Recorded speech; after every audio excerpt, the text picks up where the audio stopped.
unfolds over the next 90-odd minutes of competitive action. The handshakes all but done. The action will get up and running shortly. In between this one and the 2-3 o'clock matches, we'll build up to those games at Tynecastle and Fir Park, and we'll look back on the action from those 3 games in the Premiership yesterday. It's another busy afternoon here on Sportssound and BBC Radio Scotland. Coming up live, it's Aberdeen against Celtic with Pat Bonner, Willie Miller and Liam McLeod. And just to underline the size of the challenge for Aberdeen, 4 times they took on Celtic last season. They managed the grand total of 3 shots on target across all 4 of those games.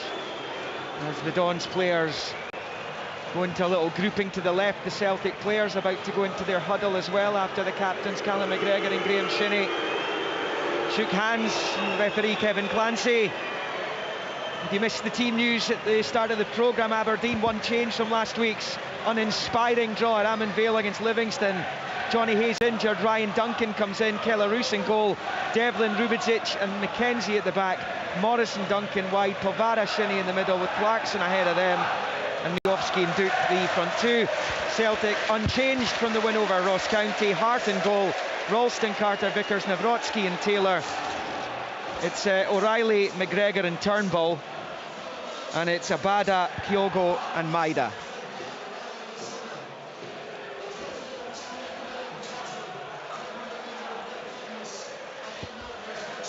So Sportssound here in BBC Radio Scotland. Kick-off will be with us momentarily.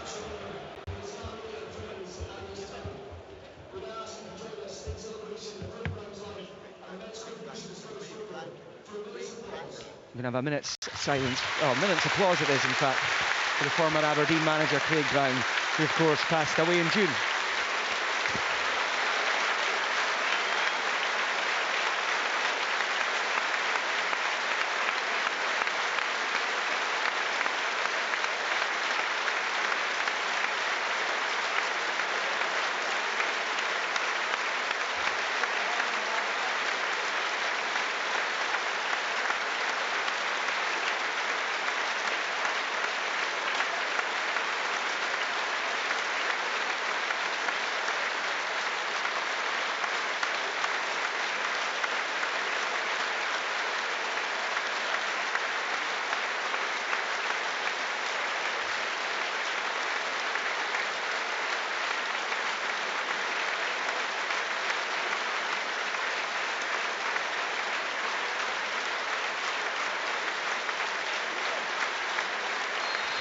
Yeah, but such sad news. He was well loved here, Craig Brown.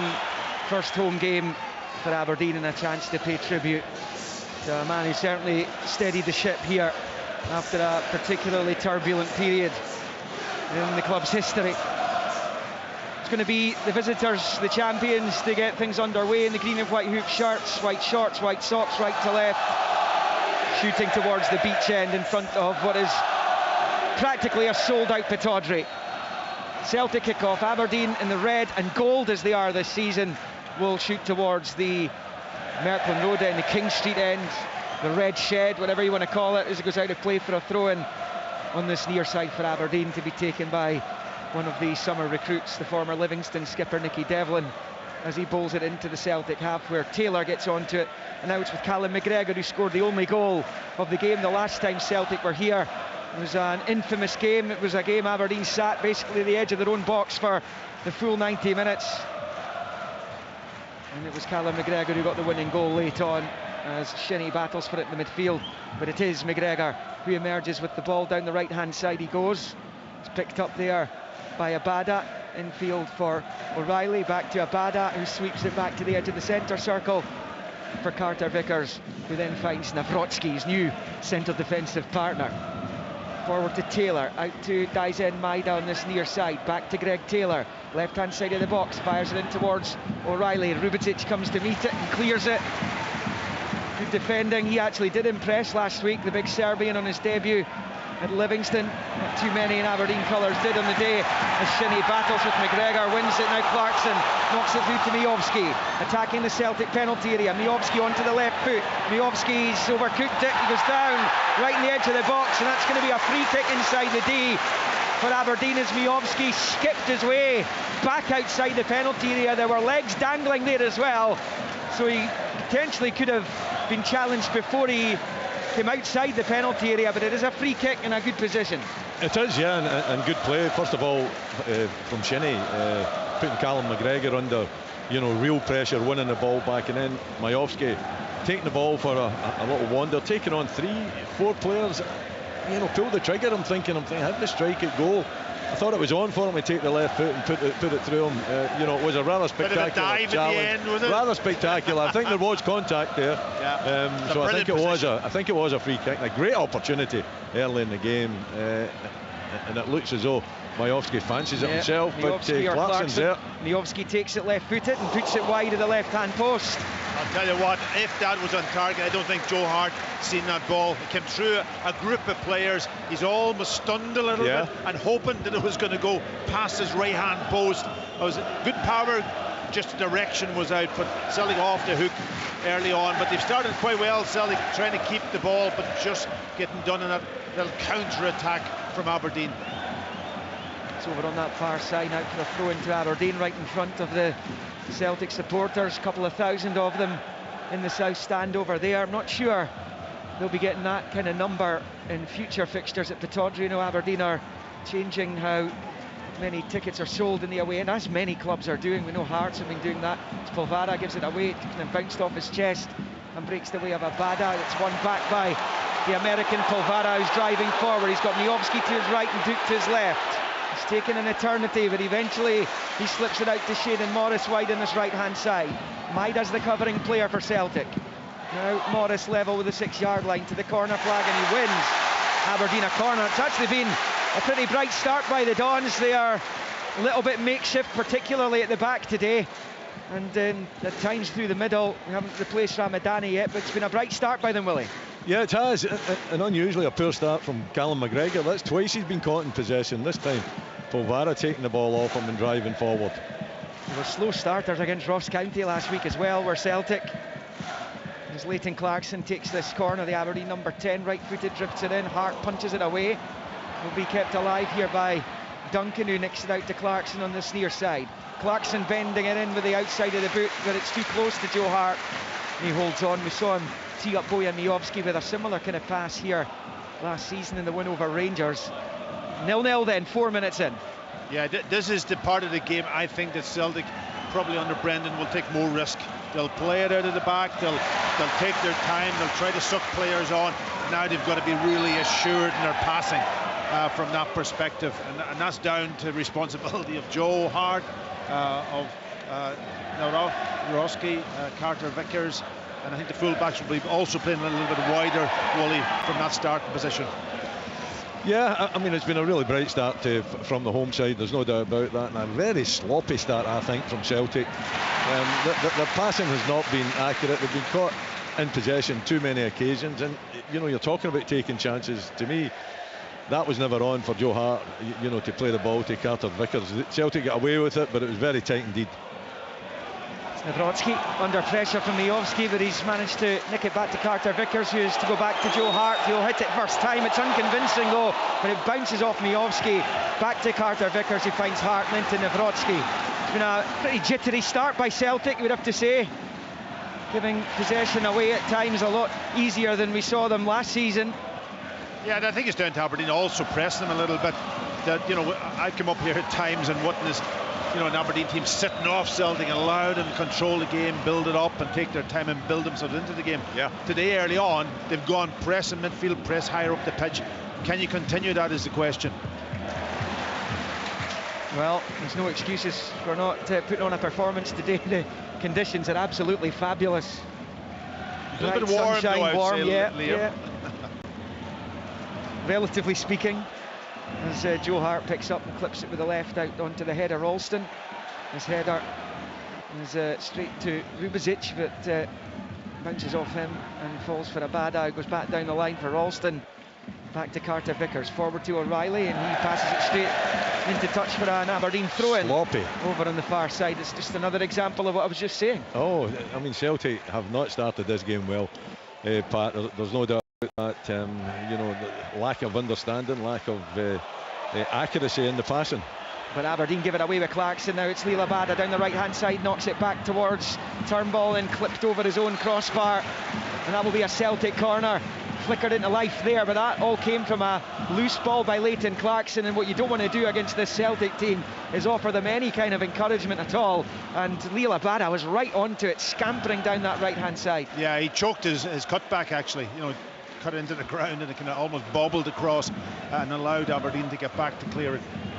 Corner taken by Turnbull into the box. It's met by Nawrocki, I think it was, at the edge of the 6-yard box. That bounced off Morris. That looked like it might have come off his hand there. We'll check it. I think that's bounced off Shayden Morris's hand, and the VAR today, Andrew Dallas, will be looking at that. That could well end up being a Celtic penalty. We'll keep an eye on that one. Here's Greg Taylor out on this near side, up against Morris. Play continuing for now. It's now back with Nawrocki inside his own half and into the centre circle for Carter Vickers. Is there a period of time where it kind of just keeps going Phase until the ball goes out? Ball goes out and Kevin Clancy will stop to then have his discussion. The thing is, if they carry on from last season, the ball looked from where we are that it hit Morris's hand. You know, there was no intent in it, absolutely, but normally these situations it would have been given. Certainly last season it would have been given. Yeah. I don't think they're checking it. It doesn't seem that there going to be any stoppage. The ball's gone out of play, and he hasn't pointed to his ear. Well, a few of the Celtic players were adamant, and my first reaction was it bounced off his hand. Yeah, I agree with you. You know, his hand was out and it bounced up. Unless it's bounced off another body part first. I think that's the only the only excuse. I mean, we're reasonably far away too. There's a chance for Celtic. Turnbull, he's got it through to Abada in the box. Rubičić, good challenge. Flicked away by Duncan. Picked up by Turnbull. Out wide right for Ralston. Level with the edge of the D of the Aberdeen penalty area. To O'Reilly, back to Ralston. Celtic trying to pick their way through. Best passing spell in the game so far for them. Kyogo hits it. He's not far away. What a fabulous effort by Kyogo Furuhashi. Just to the right of the D, dinked it towards the far corner. Kellaroos wasn't even moving for it, and he was so relieved, as Joe Hart was with the Miovski free kick earlier on, that it just whistled past. It stays nothing each. We've played almost 9. I'll tell you what's sensational. He's just moved, come out into the space around the edge of the box. The ball's cut back to him, and he just opens up with his right foot and clips it kind of almost over the top of the goalkeeper. Knew exactly what he was doing, just off target. Really sensational effort from Kyogo, but it's the quickness, the sharpness, getting into the space, exploiting the space, and then Celtic picking him out. The VAR check, incidentally, for that penalty is complete, and they've no issues with it, so it was looked at, and we didn't have an on-field stoppage, so clearly Andrew Dallas had worked that out before the ball went out of play. So play rages on, and Aberdeen get away with one there, in particular Shayden Morris does. Kyogo picks up right at the centre circle in his own half, back to McGregor, moves it to his left for Nawrocki, and out to Taylor, who crosses the halfway line. Low ball forward to Turnbull. Celtic now beginning to assert authority on proceedings. McGregor to Carter Vickers after a slow start by the champions, as it was last week in Glasgow against County. Here's a chance for O'Reilly.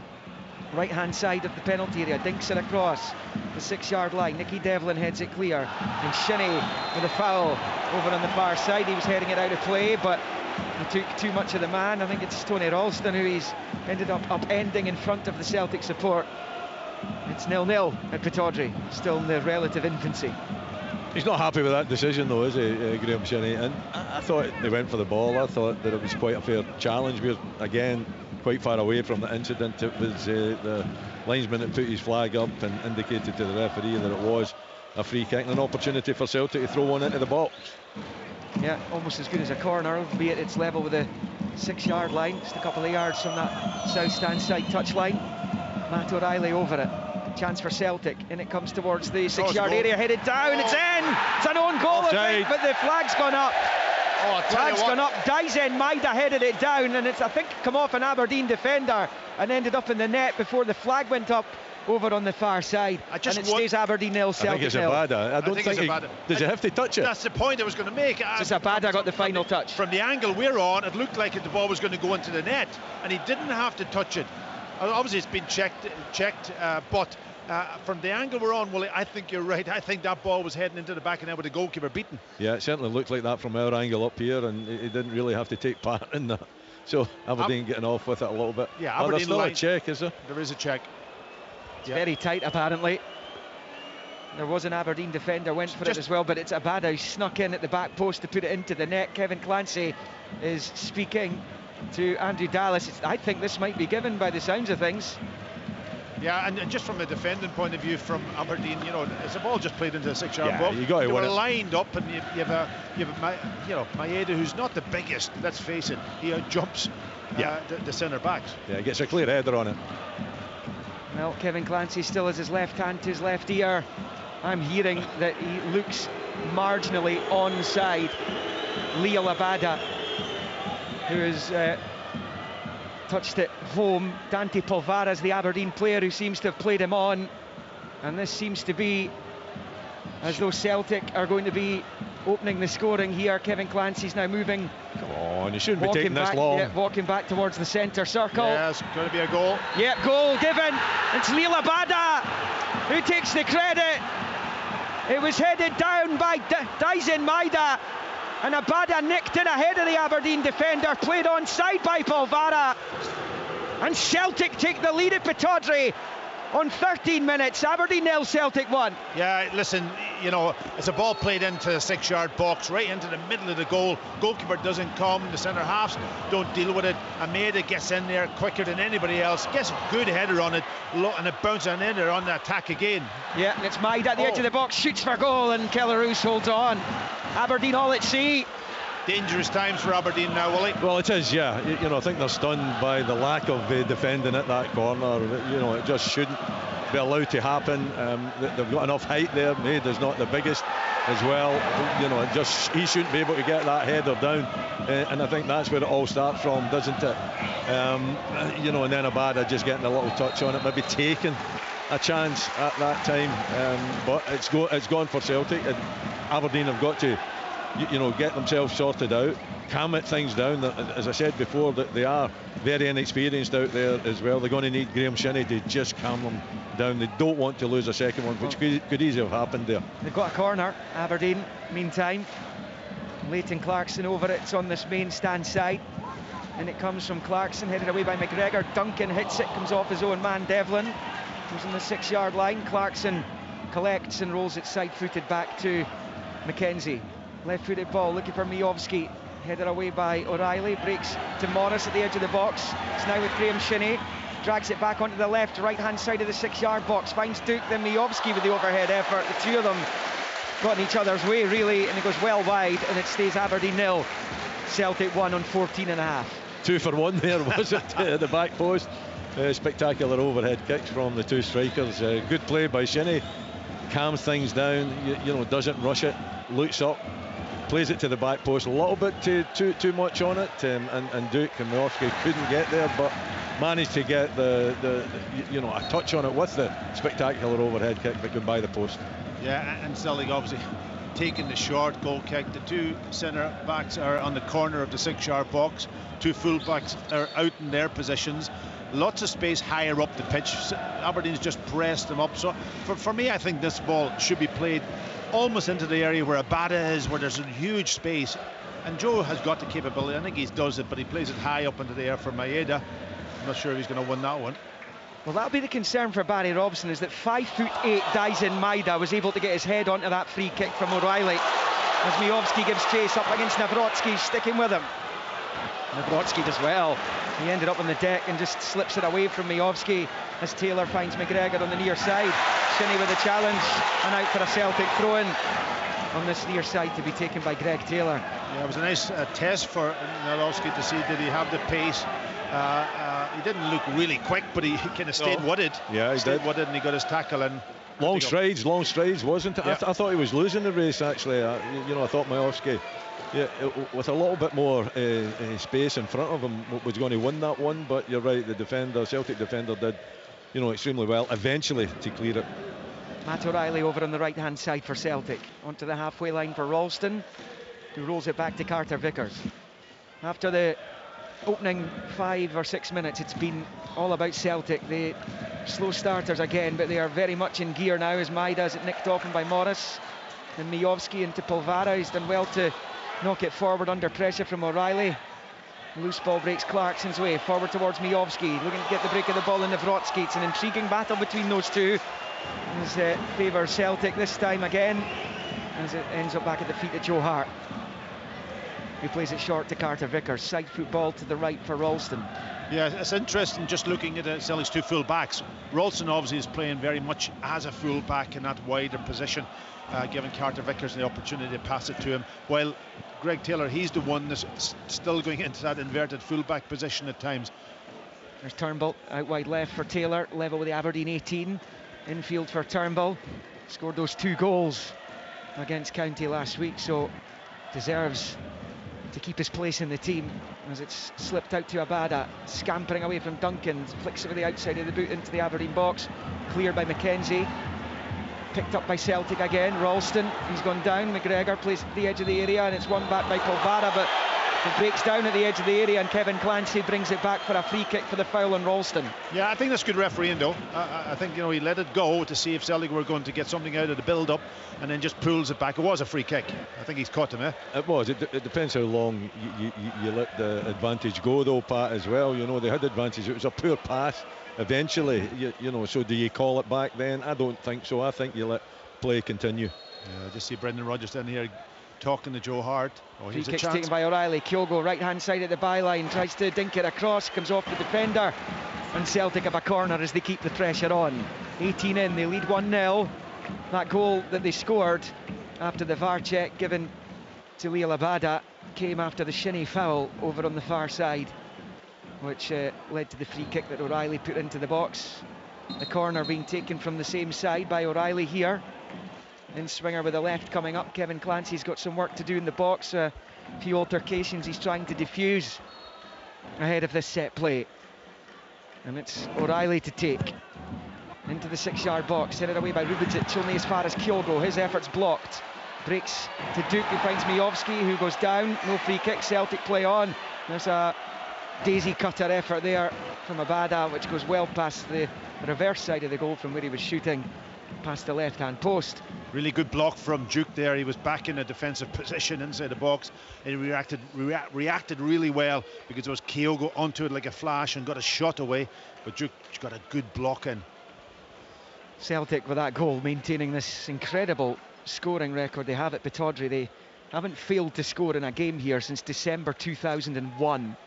And Aberdeen won 2-0 as Carter Vickers beats Duke in the jump. Midway inside his own half, it's out onto this near side. Devlin goes down, fouled by Turnbull. Free kick Aberdeen over on this near side. Remember, loads to come on Sportsound this afternoon. We've got commentary from Tynecastle as Hearts host Kilmarnock. It's also Motherwell Hibs. Both those games kicking off at 3. There's Rubicic and the free kick down this right hand side. Shaden Morris has it up against Taylor, and a hold off Greg Taylor. Good spin by Morris, facing the byline, gets the cross in, comes off Nawrocki. Duke jumps, flicked away really well actually by Ralston, who's gone down. I think the referee's going to stop play. Took a bang to the back of the head there. Yeah, I think that's a free kick. Yeah. You know, because Duke comes into the back of Ralston there. Ralston clearly wins the ball, and Duke heads him in the back of the head. He goes down.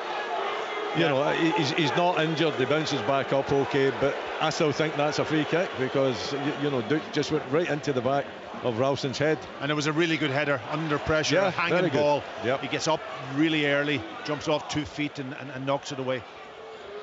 Aberdeen 0, Celtic 1 is the scoreline, as Nawrocki picks up, getting it from Carter Vickers. Side football to Taylor. Taylor then out to this near side, poor ball. He was looking for Maida, goes straight to Morris, he goes back to Devlin, who feeds it in field to Polvara. In the turn, back out to Morris on the near side, taking on Maida as pass goes straight to Turnbull, bounces favourably for Taylor, who plays it off Morris, and out of play for a throw-in to Celtic down on this near side. Yeah, it's been a scrappy game. You know, we talk about good technicians and that, they seem to be getting caught. The passing's not great at times. It's that type of game today. It's more a battle than anything else. Yeah, but you know, the passing isn't good when they're not under pressure as well, but it's not as if they're under pressure and they're being forced to make poor passes. It's when they've got time and it's just not accurate. I suppose it is early in the season and they're just you know, feeling their way into the game. Good first touch, Miovski, but Nawrocki reads the danger, slides in, wins it back, and then Morris wins it back. He goes down. Free kick Aberdeen, midway inside the Celtic half, 10 yards from this near side touchline. Yeah, it's a good position to get that ball into the box and test the Celtic defence, and that definitely a free kick. This is first against third from last season. The problem is there was 42 points between first and third last season. There's also a ginormous goal difference. Aberdeen were 84 goals worse off than Celtic last term. As Morris takes it short to Clarkson, clips it in, looking for Polvara, gets there, volleys it back across, and Shinnie heads over. He looks to the heavens for answers. He's wishing he kept that down a bit to at least get it on target, but it's over the bar, and it stays Aberdeen 0, Celtic 1 on 22. It's well worked though, isn't it? You know, everybody's expecting the ball to be thrown into the box. It's played square to Clarkson. He then clips it over, and Polvara's made the run. You can see it's been practice in the training field, and a little bit unlucky that Shinnie just couldn't get up high enough to get the header and target. Shinnie finds Duncan twisting and turning to the edge of the box. He shoots, that goes high and wide, and it's going to be a goal kick to Celtic, but again it's another attempt and goal from Aberdeen. They've already looked more of an attacking threat in this game than they did in all 4 meetings between these two last season. Yeah, the stats will probably say there hasn't been many of them in target, Liam, but you know, the intent is there, isn't it? The intent is definitely there. The accuracy isn't. Yeah, they've got nothing on target as yet, none last week and none in the final game of last season either, which was against Celtic in Glasgow. As Morris picks up, into the box he goes, he tries a shot, it's deflected off the defender, blocked, comes out to Maida, he's able to hoof it clear to halfway. Rubedzic with the high ball, Taylor's underneath with the header into the midfield, comes off Shinnie's head, comes off Maida's head, and then Rubedzic with a little flick out to Devlin on this near side. Long ball, Nawrocki underneath it, nods it calmly to Taylor, infield to McGregor. McGregor with a left foot, left to right of the circle for Ralston. Ralston to McGregor, to Ralston, forward to Kyogo, and then back to Carter Vickers. Kyogo has it again, first time ball. He's fouled by McKenzie, play on, Ralston, long ball, comes off the defender, breaks Abada's way, level with the Aberdeen penalty spot. Over on that right hand side, Abada looking to hit the byline, he's been challenged all the way, he then goes down inside the penalty area. I think the whistle had gone before that challenge, and it's a goal kick, I think, ultimately for Aberdeen. It's Aberdeen 0, Celtic 1 on 24. The 2 young wing-backs have done okay so far, you know, for Aberdeen. I think Ryan Duncan and Shayden Morris in particular going forward, he's shown a good appetite to get himself forward, and at the other side then I think Ryan Duncan defensively has done you know, a good enough job. Yeah, I'm just looking at Celtic's midfield. They haven't really been able to stamp their authority on the game so far. Callum McGregor's been probably the most influential. I don't think David Turnbull has got on the ball at all in that sort of kind of almost forward position that he was so effective last week on, and that's probably down to Aberdeen. Duke giving chase, Miovski's waiting if he can find it. Miovski scores! Really good goal by Aberdeen. Down the left-hand side they came. Duke got there to the byline, pulled it back, and Bojan Miovski had a simple task to ram it past Joe Hart. And it's Aberdeen 1, Celtic 1 on 25. It's just a fabulous run from Duke, isn't it, down that left-hand side. Keeps himself onside, and then the pace. I didn't think he was going to catch it, to be perfectly honest, but he managed to get there before the byline, and he looks up, he's got time enough to look up, sees Miovski, cuts it back, and it's a simple tap-in from the Aberdeen striker, but it's all down to that man Duke, his movement, his pace, once he gets there, his calmness to look up, pick out the striker, and it ends up in the back of the net. Yeah, good pace, really, that's his forte, isn't it? Getting in behind defenders, using that pace. He got there, he never gave up on it and cut it back. I'm just thinking about the Celtic defence. Could Joe Hart have read that through ball? I thought he should have. Yeah, and then when the ball's cut back, nobody is near Miovski, and he had a simple task. So you're then looking at the pacing behind Carter Vickers. Could Joe Hart have come, and could the other centre back be in a position to cover Carter Vickers? And that didn't happen, and it was easy at the end up for Miovski. Here comes Celtic, long ball, Rubičić heading it away. Polvara goes down, brought to the ground by Turnbull, who's going to be yellow carded by the looks of it. He's had a few of those in the game, and the first booking of the afternoon goes to David Turnbull. One apiece then here at Pittodrie. Yeah, it's game on, isn't it? You know, I think Aberdeen has done okay. You know, they've kind of almost mixed it up in midfield, not allowed Celtic to control that area of the pitch.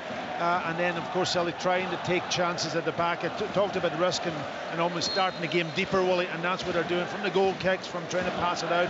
And it hasn't quite worked for them because they haven't been able to build it through the thirds of the pitch. And then when they go and play it long, maybe they don't have the target up front with the three smaller guys, but are not able then to hold on to the ball, and it allows Aberdeen to get a foothold in the game. Shinnie out wide left to the Celtic box for Duke, taking his man on. He's inside the area. Left-footed ball is blocked, still alive though, and Ralston heads behind for an Aberdeen corner. And the Dons' goal there, scored by Miovski, was their first against Celtic since the 9th of February 2022, 2 seasons ago. They didn't manage a goal at all in the 4 meetings last season.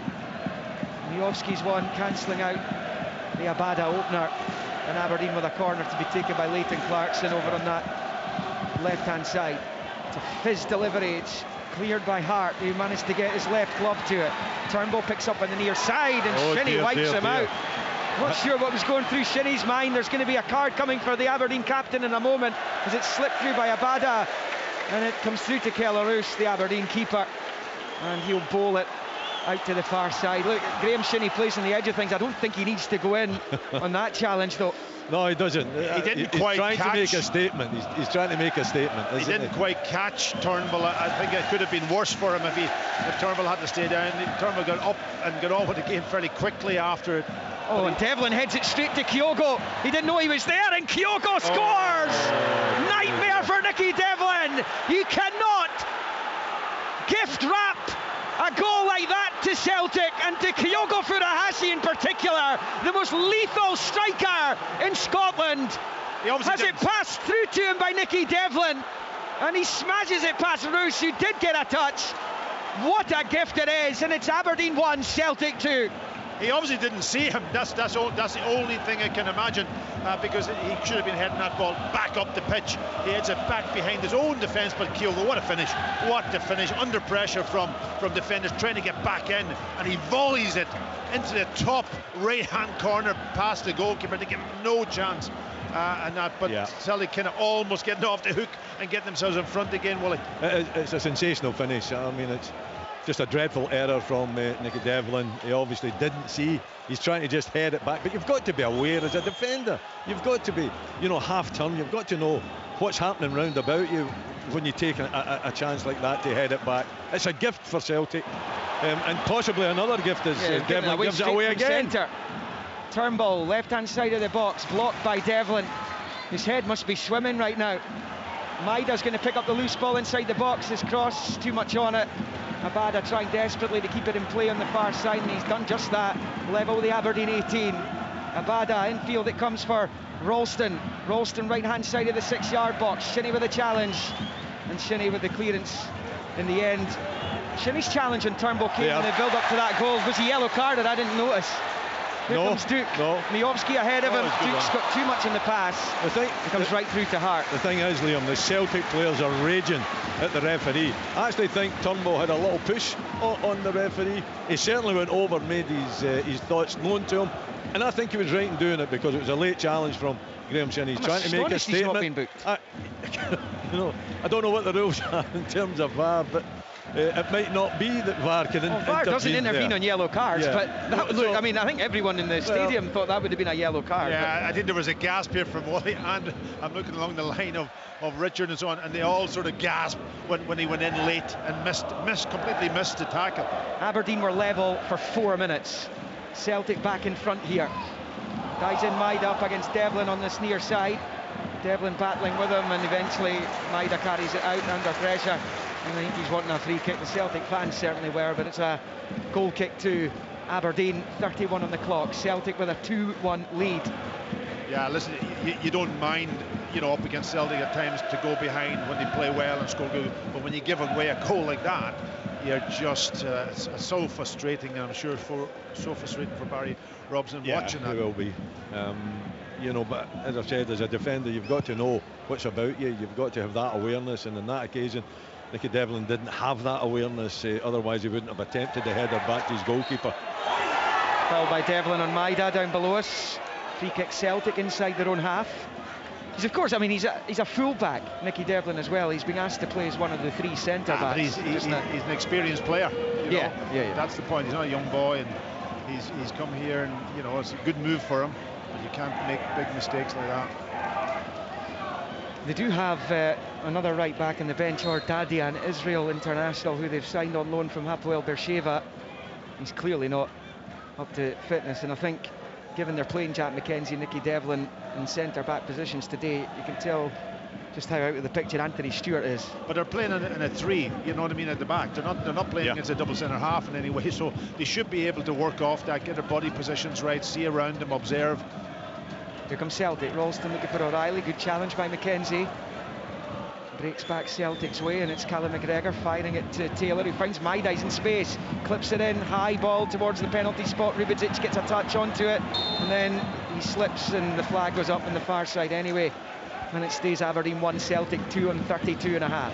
Yeah, Greg Taylor again picking up that inside, sort of almost inside right position, and then feeding Maeda, and I thought Maeda should have done better. He got into a great position and just threw his leg at it. He could have even had a shot himself, one inside the box, and he didn't take it on. So Kyogo's second goal of the season as he tries to better the 29 from last term.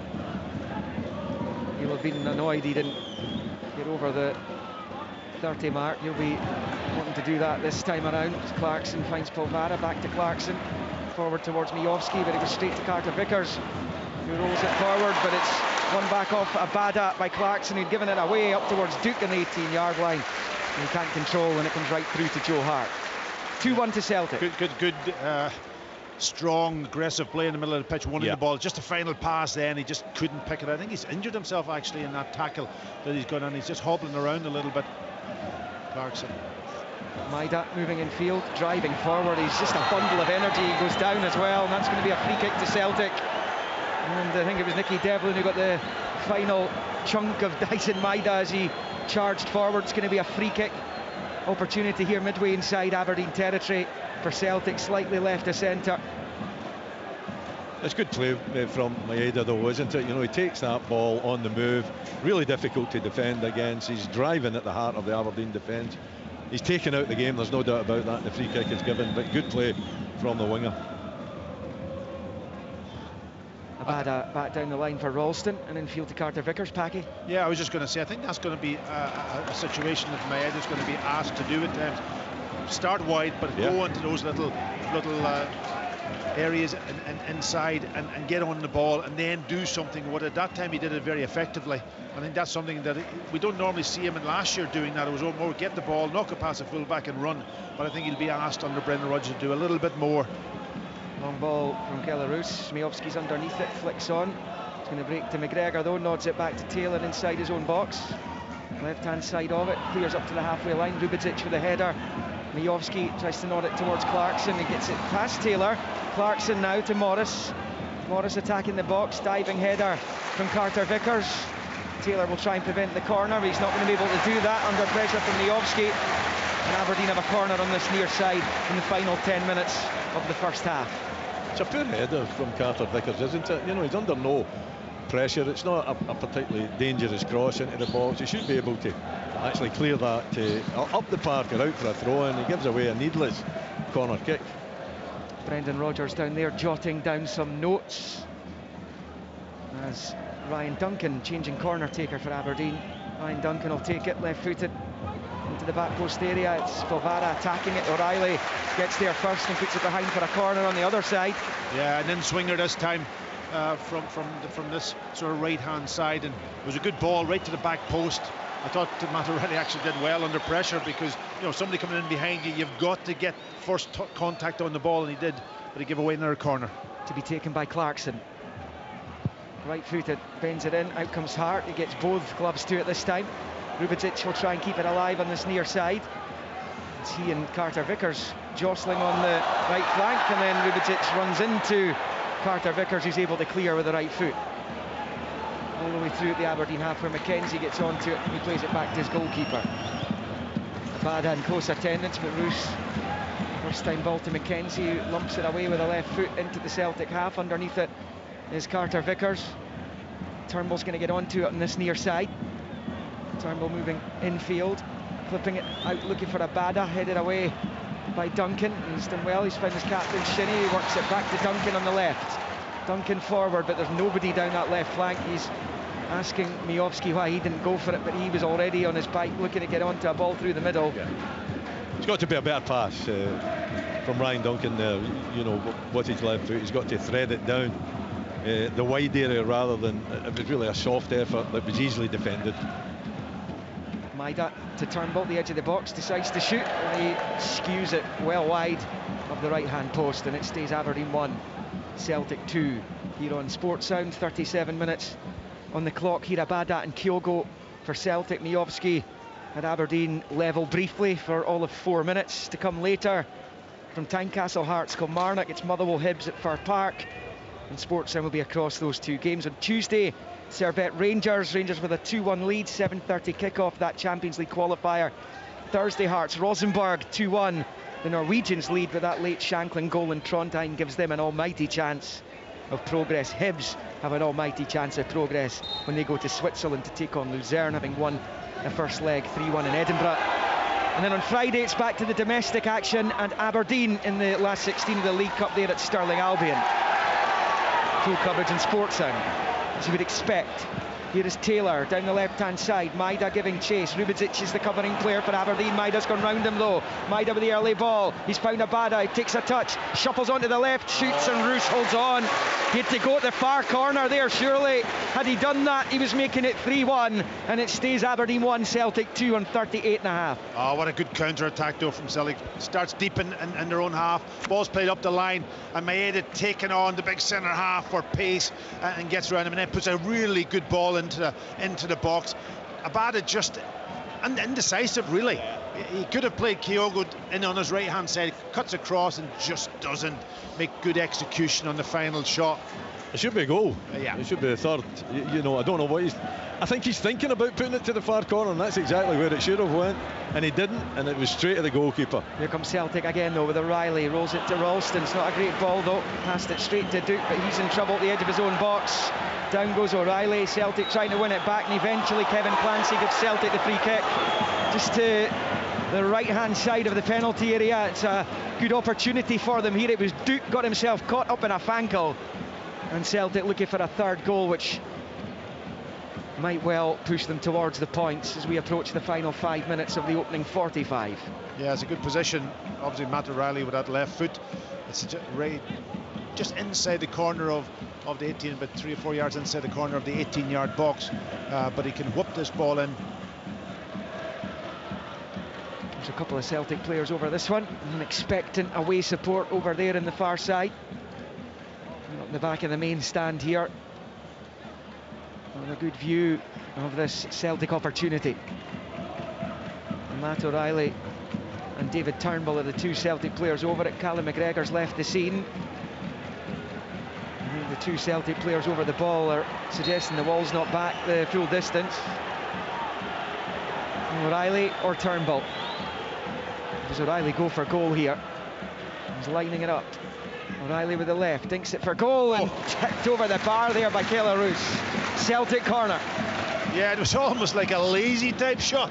That's all I can say. The goalkeeper also looked a little bit lazy getting to it. He just got his big hand at the last moment and just walked across his goal and tipped it. Could he go across and catch it? Well, slow motion. Slow motion.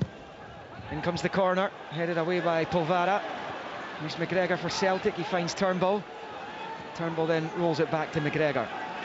Into the centre circle for Ralston. Nice footed ball to the right for Abada. We've got Celtic's first. Here is O'Reilly. Level the edge of the centre circle to Carter Vickers, who finds McGregor at close quarters, forward to Turnbull. A little bit loose with the pass there. Shayden Morris flipping it forward, looking for Miovski, who gives chase. Taylor sticking with him. Miovski moves in field, looking for Shinnie, who's won it back off McGregor. It's a good game, Graham Shinnie. Now for Duke on the right-hand side, puts it into the 6-yard area. Miovski on the turn, lays it back to Polvara, just wide. That's taken a deflection, and but for the deflection, it's probably 2 each. Aberdeen corner. Yeah, really good counter-attack. Again, play the ball down behind the Celtic defence in this sort of almost left-back position, and Miovski then getting into a really good position and holding it and playing the ball through, and that cut back. Thought it was good defending from Carter Vickers initially in the near post, but when the ball came back, it was just side-footed, just took that little nick by the post. But it's Turnbull again giving the ball away under no pressure whatsoever, and Aberdeen getting a real opportunity there. Miovski doing extremely well. Pavara almost equalising. Ryan Duncan will take the corner from this main stand side. In it comes. Polvara gets his head to it, heads it down, but into the grasp of Joe Hart, and it stays Aberdeen 1, Celtic 2 on 42.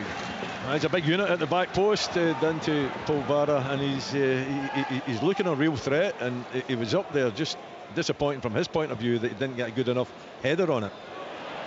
And Devlin under pressure up the other end from Maida as he goes back to his keeper. Roos with a pass, finds Shinnie. Shinnie skips away from O'Reilly, but then overcooks it, gives it straight to Kyogo, but it's going to be dropped back. Must have bounced off the hand. It will be a free kick to Aberdeen midway inside their own half. Rubičić takes it quickly to Devlin. Forward towards Miovski. Little touch, but it was straight to Callum McGregor. Now it's with O'Reilly in the centre circle, looking to release Abada down the right. Abada's onto it. It was an early ball for Maida, but it's come off the defender and back to Roos. Yeah, good penetrating passes for Celtic. A good ball from Matt O'Reilly for Abada, just take on the stride, and then he just nearly gets that cross into the back post where Maeda was running and just took that little nick to take it to the goalkeeper, and danger was gone. It's been far better from Aberdeen compared to the performances last season against Celtic, and indeed the performance against Livingston last week, where they were kind of sucked into a game they didn't want to be playing. Yeah, I think, but far more aggressive. You know, that's what I see. And when you start winning a few balls and you start putting Celtic under a little bit of pressure, you're in the game. You know, and the confidence builds.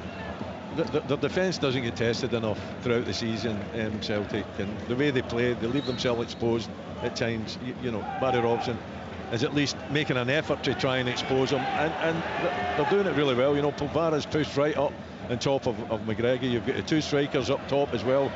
The two young wing-backs that was a little bit concerned about have done extremely well, I think, in particular Morris down the right-hand side. So it's been a really good performance from the home side. Yeah. Yet still they are behind, albeit Nicky Devlin. If you were to ask any player, any defender in Scottish football, who's the last person you want to put a back pass to in the opposition ranks, they would say Kyogo Furuhashi. And it was Devlin's header back towards his own goal. His finish, though, Liam, was unbelievable. Of course, yes. You know, yeah. He just bounced high for him too, and he had a volley it almost up around his chest. Yeah. Devlin with a long ball down the right of the Celtic box for Shinnie, who wins the corner off Nawrocki. Yeah, that's working well for Aberdeen. That run in behind, you know, that penetrating ball, just play it in behind the fence, get somebody on the end of it, win your corner, get an opportunity, and it's worked well for them today. Another corner, this near side. Ryan Duncan coming over to take again. His last couple have been pretty decent from this side, as he prepares to take this one.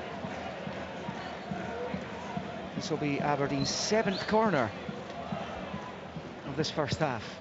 In the last minute of it, and it comes. Hart just gets his fingertips to it to clear it out to the far side. There will be 2 minutes of added time. Rubičić keeps it in play. It's picked up on the far side by Morris, where he runs straight into Abada, but the break of the ball comes to Polvara. Low ball across, and Carter Vickers batters it away under pressure from Devlin on the 6-yard line. Turnbull into the path of Maida, who's going to drive after that. He won't be giving this one up, and Kyogo is driving forward as well, but Duke with a really important challenge on Maida meant that he couldn't even contemplate finding his countryman on the other side of the pitch, and it's cleared by Aberdeen as Celtic head away. Here is Duncan from that previous long ball. Gets the break off Callum McGregor and then can't find Duke. And now it's with Carter Vickers who finds O'Reilly. We're in the first of those 2 minutes that were added on by Kevin Clancy. I thought Maeda should have done better out there in the wide area. I thought he had time to get it under control. He had time to drive forward. I thought he just kind of switched off a little bit. It was a good opportunity to hit the break. There's Nawrocki across halfway, forward for Maeda. Good challenging by Devlin. And now it's with Morris, who finds Shinnie. Out to Devlin on this near side. Miovski wants it ahead of him. It's a long ball. Miovski will chase. Nawrocki, the covering player for Celtic. And then Taylor comes in to help out his teammate. Miovski's on the ground. The Aberdeen fans want a foul given. It's not going to happen. It's Morris on this near side. 30 seconds left of the added time. Morris, Polvara, and now Clarkson at the edge of the box. Clarkson eventually gets it under control and rolls it back the way to Duncan. Left foot ball in's poor. Away by Nawrocki at the penalty spot. Up into the air it goes, misjudged by both Polvara and Abada. Polvara hooks it forward. Here's Shinnie at the edge of the area. Couldn't quite work it back towards Duke. He's so strong, he's pinched it back, clips it in, looking for Miovski. Headed away by Taylor, and then Shinnie and Polvara get in each other's way. Polvara brings down Turnbull. Free kick Celtic. It's just about half-time in any case. 2-1 to Celtic. Mayhem in round about the Celtic edge of the Celtic box, but from both teams, Celtic not able to clear their lines at times, and then Aberdeen pressing them and that, and then ripping into each other and almost injuring each other. But half-time. Now, Aberdeen are losing, but the reaction from the supporters is a positive one, because they've seen a really gutsy performance from their team. But it is Celtic who have the lead. Liel Abada opening the scoring. There was a VAR check for offside. It was initially ruled out for offside. That was overturned after the VAR consultation between Kevin Clancy and Andrew Dallas. And Abada was credited with the goal after O'Reilly's free kick was headed down towards him by Daizen Maeda. Polvara playing him on. And Abada stuck it home for 1-0. That goal coming on 13 minutes after an indifferent start to proceedings by the champions, as it was last week. Miovski fired a free kick just wide. Kyogo went close up the other end before Miovski did equalise. Really good running by Duke down the left of the box, got to the byline, pulled it back for Miovski, who tapped home to make it one apiece. But they were only level for 4 minutes because Nicky Devlin headed back towards his own goal. He gave it straight to Kyogo Furuhashi, and it just shows you sometimes it's always worth a striker taking a while to maraud back away from an attacking position, because it came straight to him. He still had lots to do though, as he volleyed the ball past Kelarusi, got a touch, and into the net it went to restore the Celtic advantage. Aberdeen going close through Polvara just before half-time. O'Reilly had a free kick tipped over as well, and Liel Abada probably should have made it 3-1 with another opportunity. Half-time at Pittodrie in a sunny Granite City is Aberdeen 1, Celtic 2. On digital radio, FM, online at BBC Sports Scotland, your smart speaker, and on BBC Sounds. This is Sports Sound from BBC Radio Scotland. There's no substitute. Off the pass in! What a strike! What a goal! Shall we get going? Yes! Summer just got even better with BBC iPlayer. We've waited a long time for this. Meet a head of state like no other in Queen of Oz. This is your last chance to continue living as a royal. It's Australia or bust. How are we going to pull this off? Join Blue Lights for all the drama. No one is doubting your version of events, Constable. When you say a personal threat, they want to kill me. And go behind bars with man like Mobeen. I promise you, when I leave here, we ain't never coming back. Watch on BBC iPlayer. Well, it's certainly been an intriguing 45 minutes so far. Celtic have only briefly, occasionally got out of second gear, and yet might have scored 5. Aberdeen have been penned back for long periods and might have scored 4. There's been that kind of game. 2-1 it is for the champions in the first of our live commentaries for this afternoon. Remember, 3 o'clock, Hearts against Kilmarnock will be the commentary game. We'll have updates from Motherwell against Aberdeen. We'll get to both those matches, and we'll build up to them, of course, in the hour between the conclusion of the match here and the start to those ones. We'll also look back on yesterday's action. You'll be able to watch the highlights of these 3 matches, and indeed the best of the action from yesterday. Sports Scene tonight, 7:15, BBC Scotland channel.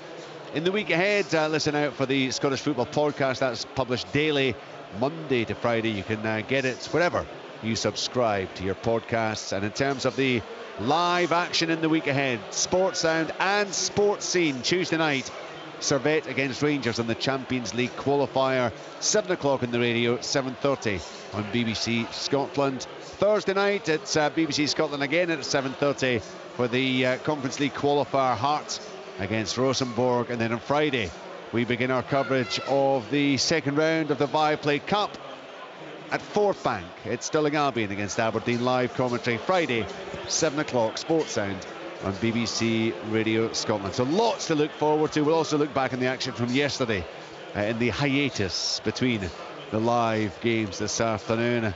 Pat Bonner, I said Celtic, is that fair comment? Celtic only rarely, briefly out of second gear. They have been toiling largely at times.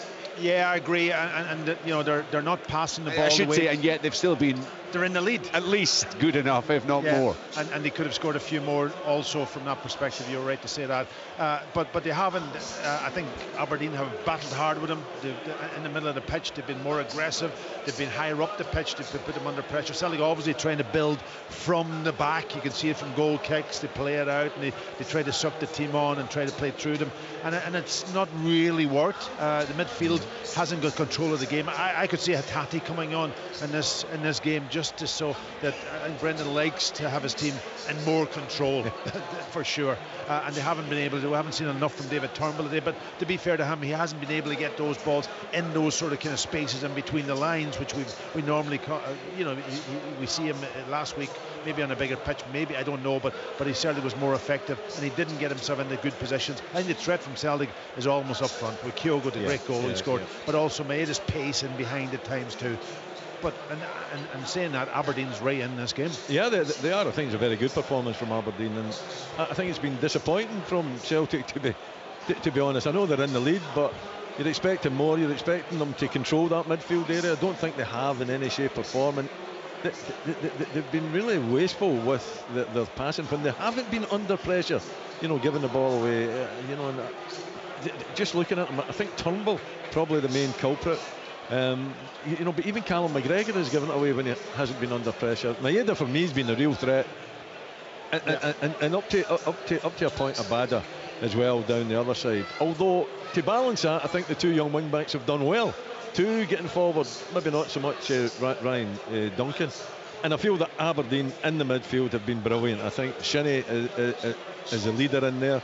He's got about the Celtic midfield. He's been aggressive, maybe over-aggressive at times, but hey, nothing wrong with that. Now, he's playing a lot further up the field, will he, as well, than we often see him. He's covered an enormous amount of ground. Yeah, made runs forward also at times. I just wonder in the second half, is he going to wilt a little bit, because it is very warm out there. To Polvara as well, I think, has been outstanding. I think he's pushed himself up on top of McGregor and trying to play off McGregor, not giving McGregor much room at all. He's been a threat at set pieces as well. He's tall enough, 6'2", something like that. Well, we've come up here before and we've watched and we talked about Aberdeen and Celtic, and Celtic have ripped Aberdeen apart by controlling the game, passing, movement, all of that. So it's kind of almost down to Aberdeen stopping that today and working off that, rather than being brilliant themselves on the ball or passing or anything like that. But are getting, once they won it, then they're playing those balls in behind the Celtic defence. I just wonder, the big centre half, Nawrowski, should he be marking on the outside at times? He allows the centre forward, Miowski, to go down that side, and then he holds up, and then the runners come, and they're higher up, and they're winning corners. How many corners, Richard? Well, 7, Liam said that Aberdeen had, That's a threat for Celtic, always, when you keep giving away so many Joe corners. Hart's been under pressure from every one of those corners. Yeah, I he's think, played all in to clear them. Box. He's done well, he's handled it well. Just in terms of that Aberdeen midfield, Polvara, I mean, he was so far out of the picture last season. In January, he very nearly came to Cove on loan. There was talk about that and one or two other clubs potentially. But you didn't see a future for him. And then all of a sudden, I mean, he has all the attributes when you see him there, hasn't he? Listen, we have a Zoom call, and Bobby Clark, who is over in the States and knows Polvara. Every Wednesday night, he tells us how good Polvara is, but we haven't seen that until today. I think today, and Barry Robson's certainly been talking him up. I thought that they would miss Ramadani, but Polvara's come in and he's done a similar type of job. Not exactly the same, but similar. He's a definite threat at set pieces. He seems to times he's run very well, and he's had a couple of efforts at the back post, but his all-round general play, and you add Clarkson to that, and you add Clarkson's guile and his quality, and then you've got Shinnie's aggression, that he's tigerish going about the game, in the referee's ear, in the linesman ear. Was he lucky? I thought his challenge down here deserved at least a yellow card. So he got away with it. He got away with it in the sense that the play then went up the other end and Celtic scored. And in the midst of that, presumably Kevin Clancy has forgotten all about the challenge. Yes. VAR would have looked at that as a potential red card incident. I don't think he caught him hard enough to be a red card, but certainly a yellow card for me. He was late. So they cannot intervene. If they say, it's a yellow, they can't intervene anyway. So that's why he escaped. So they probably agreed with Pat. Yes. Indeed. They might have said to Kevin, remember that foul about 4.5 minutes ago? Exactly. You might want to book him now. But he plays on the edge. On the edge. There's no question about that. He's aggressive. He gets himself about, and he is, as you say, the leader in that middle field. And the rest react off that from that perspective. And saying all of the good things about Aberdeen, Celtic are in the lead. Totally. And they're 2-1 up, and I think they will probably in the second half make changes. Going by the warm-up Hatate was doing for Turnbull. I think he'll come on, and I think he's one player who can get on the ball, and he picks a pass also. He picks a pass for Kyogo, Maeda, and I think that's the change that might happen. Now, it might take away from also set pieces because he's not the biggest, and Turnbull would probably have a role to play in marking somebody. So that if Turnbull comes off, that is, and I think he might be the one, and Morelli would have the same job to do. So that would be maybe a bit of a risk. Especially up here with all the corners that Aberdeen are getting. In terms of Aberdeen, the new faces, Willie, Rubizic, raw, would that be a fair assessment? He's a proper defender, I would suggest. He's what, 6'2", 6'3", maybe. He reminds me so much of another player I've seen in the past. I can't for the moment think who it is, but it's kind of almost socks down, rampaging around the pitch. Maeda has given him real issues on a couple of times. He's run out. Maeda's he's rapid player, fabulous player. And when he takes that ball in the run, when it comes to him, and he just takes it, he takes it in the turn, and he's direct. And that's the last thing you want from an opponent. Someone with pace. He's direct. He's willing to take you on at every occasion. He's been their biggest threat. I don't think there's any doubt about that. He's been their biggest threat. It is disappointing from Aberdeen point of view that they're 2-1 down. The Nicky Devlin back header was just a disastrous decision for him at the time. And didn't really give Aberdeen. He didn't even head it back to the goalkeeper properly. It was he headed into no man's land. A soft header, wasn't it? It was kind of into a space. In fact, probably Roos would have had to come out his box to pick it up. Absolutely. So it wasn't a great header in total, unless maybe he'd made his mind up and then saw Kyogo there and then tried to change it. But it was just and such a difficult time as well. When you've just equalised and the wind's taken out you by one of your own players really setting up and gifting the opposition the opportunity. Yeah, really disappointed for Nicky Devlin because he's such a consistent player, such a consistent performer. Generally, Aberdeen looking to get back into it. Celtic have the advantage, despite they've been very similar, I suppose, to last week in the sense that Ross County caused all sorts of problems. The big difference was Celtic did get the goals, more goals going into the break. And Richard, you're right, and that's what Celtic have. They've got the quality up in those areas. When you give it was really a half chance when you think about it to Kyogo, because the ball bounced up high. He still had an unbelievable finish. Two defenders coming on top of him. But he's got the quality to go and hurt you, and that's what he did. And if you got that quality, Celtic could go through this game and could even won it 3-4 goals because that quality is there and that higher end of the pitch. Aberdeen have got quality in the other side of it, Packy, as well. I mean, if he gets the opportunity to run at defenders, he's frightening, and the Celtic defenders will know that. And you could see the quality that he had in the goal, the set up for it, keeping himself onside, the pace that he used to collect the ball, and then even if I'm thinking he's not going to catch that, but you know what, he caught it with a couple of yards and he was able to get his head up and pick out Majowski, and Majowski's a very clever, very, very clever striker as well. So there is threat that Aberdeen have got. I think Aberdeen, it's 9 out of 10 for me from Aberdeen, just for the fact that they're down at half time. They're 2-1 down at half time. I don't think the fans could have asked for much more from the home side in that first 45 minutes. Saw more. But they can't just go in at half-time and accept that it's been a good 45. They've got to come out the second half and do exactly the same, and maybe even better. The home fans saw more from their team in the first 5 minutes than they did in the previous 90 of that game that Liam talked about, the infamous Jim Goodwin game up here at Pittodrie. But you know how I felt about that game. I don't have to go over it. Your anger is only just beginning to subside. Yes, this makes you a bit better when you watch this. I'm not surprised though that Aberdeen, listen, they've brought in new players, they've got a new manager. Aberdeen fans expect them to come up and challenge the likes of Celtic and Rangers at home in this and be aggressive. So I'm not surprised in the way that they played. Where we are a wee bit surprised maybe the Celtic haven't been fluent. So does the eventual outcome depend on how Celtic turn up in the second half? If they actually find their straps, if they find their form, they're going to go in and win this. Always, absolutely. If they keep the aggressive up Aberdeen, they keep playing them balls in, get the ball into Duke, in around the corner of the box, where he gets inside the box, you can't tackle him, he's got a bit of pace, and win their corner, set pieces, then they're in the game. But if Celtic get control of the game, and as we see today, it's very, very warm out there. So I would think Celtic will probably have more of the ball in the second half. Can Aberdeen keep that tempo up, that aggression up in these conditions? That'll be difficult for them. And if Celtic do get control and start pushing them back, then I think then they will create chances. Right, just in terms of a couple of incidents in the first half, VAR obviously checking what eventually would be given as Celtic's first goal. Abada got a little lucky because I think the header was going in. We all felt Maeda's header was going in. Abada decided he wanted a piece of the action. As it turned out, it was Polvara's left foot that just played Abada onside. We've seen the still photograph, so absolutely 100% it was a goal.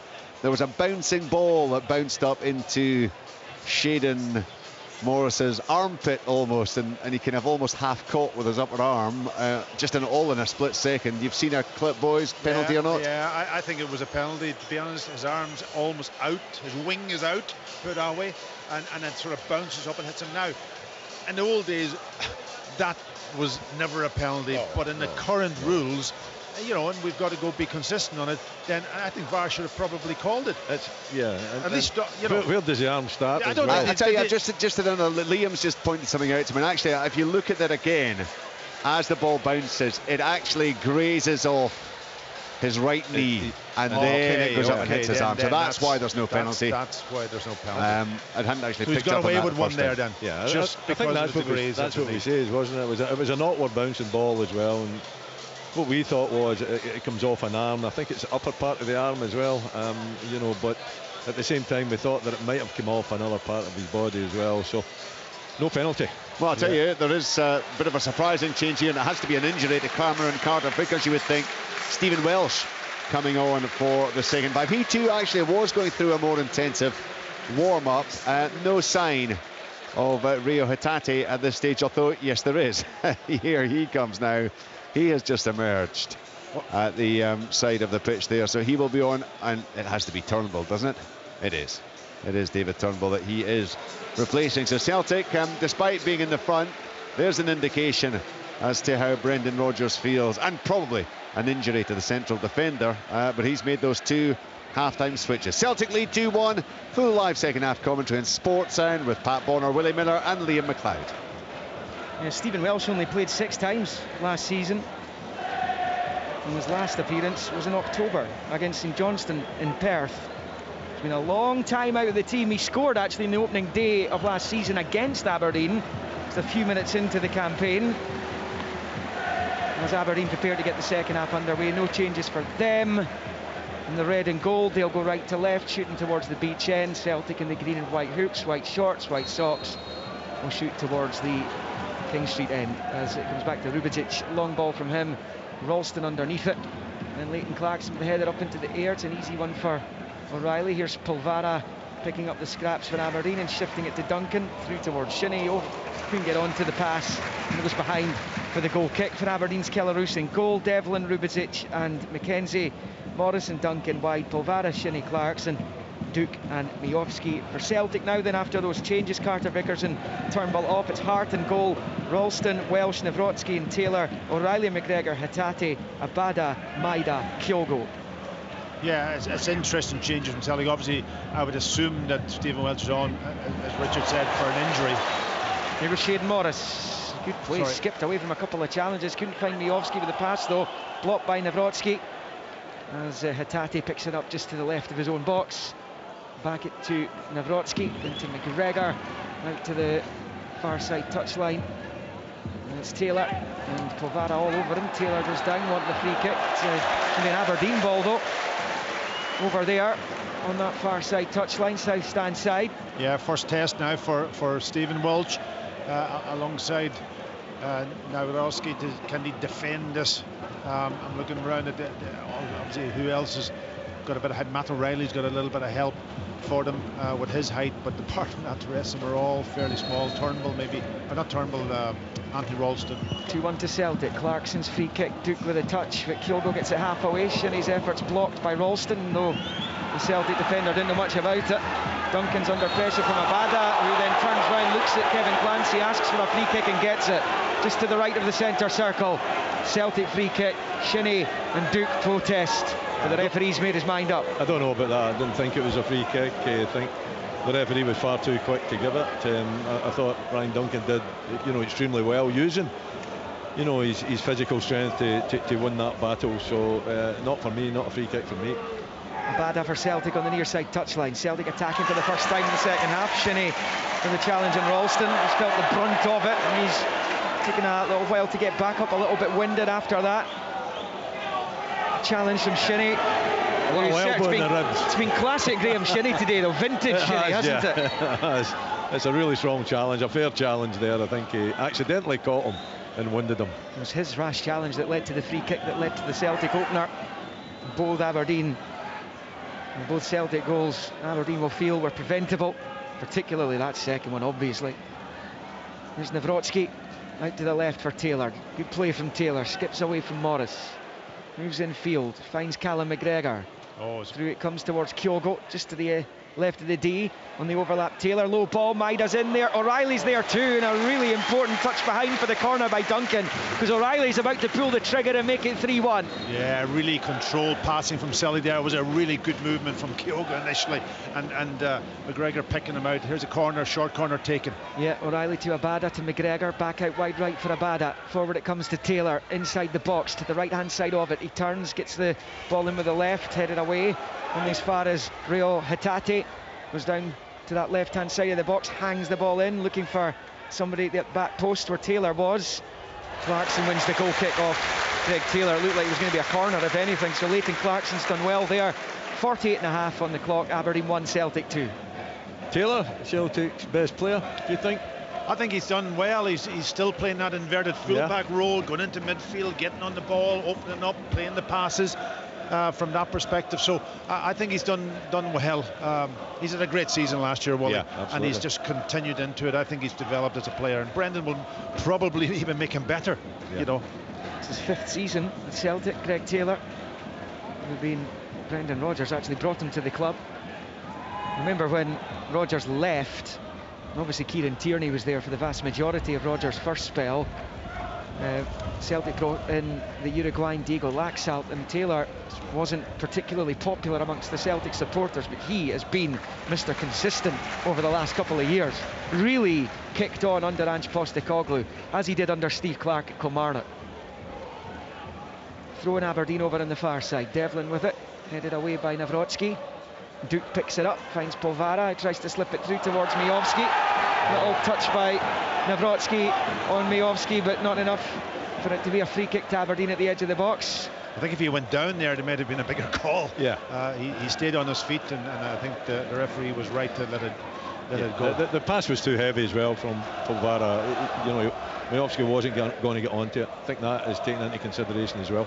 Ralston with a big switch of play. It's really good. He's found Aizen Maida, level with the Aberdeen 6. Back to Taylor, level with 18 now. Taylor turns it back to McGregor. Side football to O'Reilly, goes back to Nawrocki, finds McGregor. Everyone bar Joe Hart in the Aberdeen half right now. And Celtic leading by 2-1. Here's McGregor, infield for Kyogo. First time to Hatate. And then Back to McGregor. McGregor finds Abada. It's better from Celtic. Abada finds Ralston in the box. Sliding challenge from Duke. Behind for the Celtic corner. Good play by Duke, backtracking. Ralston was about to fire it towards goal. It is another Celtic corner though, as the champions keep the pressure on. Yeah, he just pinned Aberdeen back this time, and that's when then the movement and the passing and the control of the game. But it was a really good defensive tackle from Duke, showing another side of his ability. O'Reilly over it. Celtic looking for a third and potentially killer goal. In it comes, flicked away, and then Shinnie completes the clearance. Breaks to Ralston. Short ball to his captain, and McGregor in turn puts it out to this near side touchline for O'Reilly. Bends the ball in, Calaroos holds on. Welsh looking to attack it. It's the Aberdeen goalkeeper, he's gone long and early, looking for Bojan Miovski, he's going to chase after it, but it's going to come to Joe Hart, who collapses onto it at the edge of his box. I'll tell you what, it was a really good strike from Calaroos, wasn't it? That side volley over the top of Anthony Ralston, and just the ball carried on. I expected maybe to check up, see if it was a wee bit later when it dried out. It wet the pitch just at half time, and that just took the ball that extra couple of yards, and Joe Hart was able to claim on the edge of his box. Ralston for Celtic, infield to McGregor. Hasn't been allowed to dictate proceedings, Callum McGregor, as he likes to do, and if you can snuff out that, then you've potentially got an opportunity against Celtic. But they're beginning to get into their stride again as Miovski fouls Ralston. No yellow card for the Aberdeen striker. He clearly knew what he was doing there. Hitate's made a difference, so you know, early in this second half. I think it was a substitution that we all thought was going to happen. You know, I think he comes in and he gives you that calmness in there and that control too. You know, and I don't think Turnbull gave you that in the first half. I don't think it was his best 45. In fact, it was a poor 45 from him. But Hitate coming in there just kind of has calmed things down quite considerably. Brendan Rodgers, Packie, will be hoping the transfer window closes without any kind of offer for Reo Hitate. He's such an important player for the way the Celtic team wants to play. No, I think it's a great point, and he needs that for what's coming ahead. Yeah, Bada with a cross ball, blocked by Rubičić, and behind for Celtic's latest in a long line of corners here at the start of the second half. We're on 53 minutes. Celtic leading by 2-1. Yeah, Celtic getting more control in the second half, no question. And O'Reilly over it. He waits to take with the left foot on this main stand side. Celtic attack the goal to the right. Into the a bit of a wind has got up just in the last few moments. O'Reilly was about to take, but Kevin Clancy isn't happy with something in the box, talking to Devlin and Welsh. Is Aberdeen prepared to defend this corner? O'Reilly takes it then into the 6-yard area. It's headed away by Polvara. And as far as McGregor, now with Abada at the right angle of the Aberdeen box. Back to McGregor. Moves it with the left for Hitate. Hitate then shuffles away from Miovski. He was going down there as well, actually. No free kick as the pass is wayward and Aberdeen clear. Morris will give chase. McGregor's the covering Celtic player. Morris gets there first. McGregor brings him down, and Aberdeen have a free kick on the far side, and Callum McGregor has a yellow card. Yeah, I think he had to probably take him down because he was getting done for a little bit of pace there, Callum. He was obviously the last player, and he's got himself booked. But he's been influential in the start of the second half, also getting on the ball in you know, in Aberdeen's half and controlling the tempo and the type of passing that he does so effectively. So. I mean, he's obviously, Packie, a hugely celebrated figure at Celtic, but he just quietly goes about his business while others are perhaps stealing the headlines. Yeah, no, that's absolutely. Yeah, but I think that other part of the game, the defensive side, he's improved, and he had to take the booking that time. Clarkson with the free kick into the box, comes off a Celtic head. I think it's going to go out for an Aberdeen throw-in on this near side. The main stand side, Shinnie to take, level with the Celtic penalty spot. Shinnie, he might actually leave this for McKenzie in the end. It looks as though he is. Or Duncan. It's Duncan who takes it, pulls it back to McKenzie. Not sure why Shinnie couldn't have done that. As Clarkson then clips it back down the left, but it's a misunderstanding and goes behind harmlessly for a Celtic goal kick. Aberdeen can't really get into the second half. No, they can't, Liam. Can they? They haven't had any control of it. Celtic in the midfield have been much better than they were in the first half, and you know, I think the amount of energy that the Aberdeen midfield put into it in that first half, the weather conditions as well, maybe just telling just a little bit. And I think Hatate coming on has made a huge difference as well. Yeah, I think it's his movement also. You know, he doesn't sit in the one position. He kind of always moves around, looking for the ball, finding little spaces, and then he's got the ability on the ball when he gets it. Keller-Roos gives it straight to Callum McGregor on the halfway line. Aberdeen could be caught in the hop here to slip through towards Kyogo. It's blocked by Rubidzic, breaks to Maida. He's about level with the edge of the D, the Aberdeen box wide on the left-hand side, looking for some support in green and white. Turns it back to McGregor. Now it's Hatate. Remember, Aberdeen on a 21-game winless run against Celtic, who are unbeaten in that time. They won all but 3 of those meetings. As O'Reilly picks it up, looks to slip it through to Maida, who goes down, shoved by Devlin, bounces straight back up. Hatate across, Roos gets it half away, and Kyogo lashes it over. What a chance to potentially win the game there. And then for Kyogo Furuhashi, and he's put it over the bar. Probably scored with a harder attempt in the first half. He's annoyed with himself, last season's top scorer, and it stays 2-1 Celtic. This time on his left foot, he just got under the ball a little bit and wasn't able to direct her on target. But again, that man Hatate involved, linking up with Callum McGregor, little passes, keeps calming it down, little 10-yard passes, getting control of the ball, and then the penetrating pass. It's a big chance, though, isn't it? You know, you feel he's got to score. He'll be hugely disappointed that he hasn't found the back of the net with that one. But yeah, Hatate's turned the game round for Celtic, you feel. There he goes again, Hatate volleying the ball into the path of Abada down this right-hand side. Kyogo's getting himself back to his feet round about the halfway line. Celtic have others forward. O'Reilly finds Ralston, good first touch into the box. Across it comes, and Maida's efforts deflected behind for the corner. Well, that looked a goal all day long, and Aberdeen right now living an extremely charmed life, and Snicky Devlin begins to make up for his error that led to Celtic's second. And if they can get back into this one, Aberdeen, they'll have Devlin to thank for that goal-saving block. What a save on the line, I've got to say, because it was a point blank. You know, Maida was 3-4 yards out, volleys it first time, and it's just all the deflection over the crossbar. Incredible. Corner will be taken here by O'Reilly, then left-footed into the box it comes. Little diving header, breaks the way of Duncan, who just lashes it clear. It's all Celtic since the break, as we tick on to 58 minutes. Last week wasn't going well for Aberdeen at Livingston, finished 0-0. It was an insipid performance in many ways. But Barry Robson only made one change, which perhaps shows you how much faith he has in the rest of his substitutes. And it's kind of the same guys who are on there. Esther Sokler, the Slovenian striker, was the one who came on. But nobody else did when things weren't going their way. Joe Hart clears towards the halfway line. It's Duncan with the header forward. It comes off the head of Ralston. A bit of respite for the Aberdeen defence at the moment. Miovski loses out to McGregor. Here's Hatate, and Hatate then scoops it into the path of Abada again. McKenzie, the covering player for Aberdeen, puts it out for a throw-in. Brilliant pass, though. Another fabulous pass from Hatate. You know, what an influence he's been in the early stages of this second half. Fabulous player, isn't he? I think he's shown the manager that he wants in this team. That's the point, because his nose will be out of joint because David Turnbull started last week, and then of course Turnbull scores twice, keeps his place deservedly in the team today. But Hatate, you feel, is going to be huge for Celtic this season as the ball comes into the box. Maida with a little dummy. Mackenzie's clearance comes thumping off Rubidzic, his teammate, and behind for a Celtic corner. It looked a sore one, but Rubidzic is back up on his feet.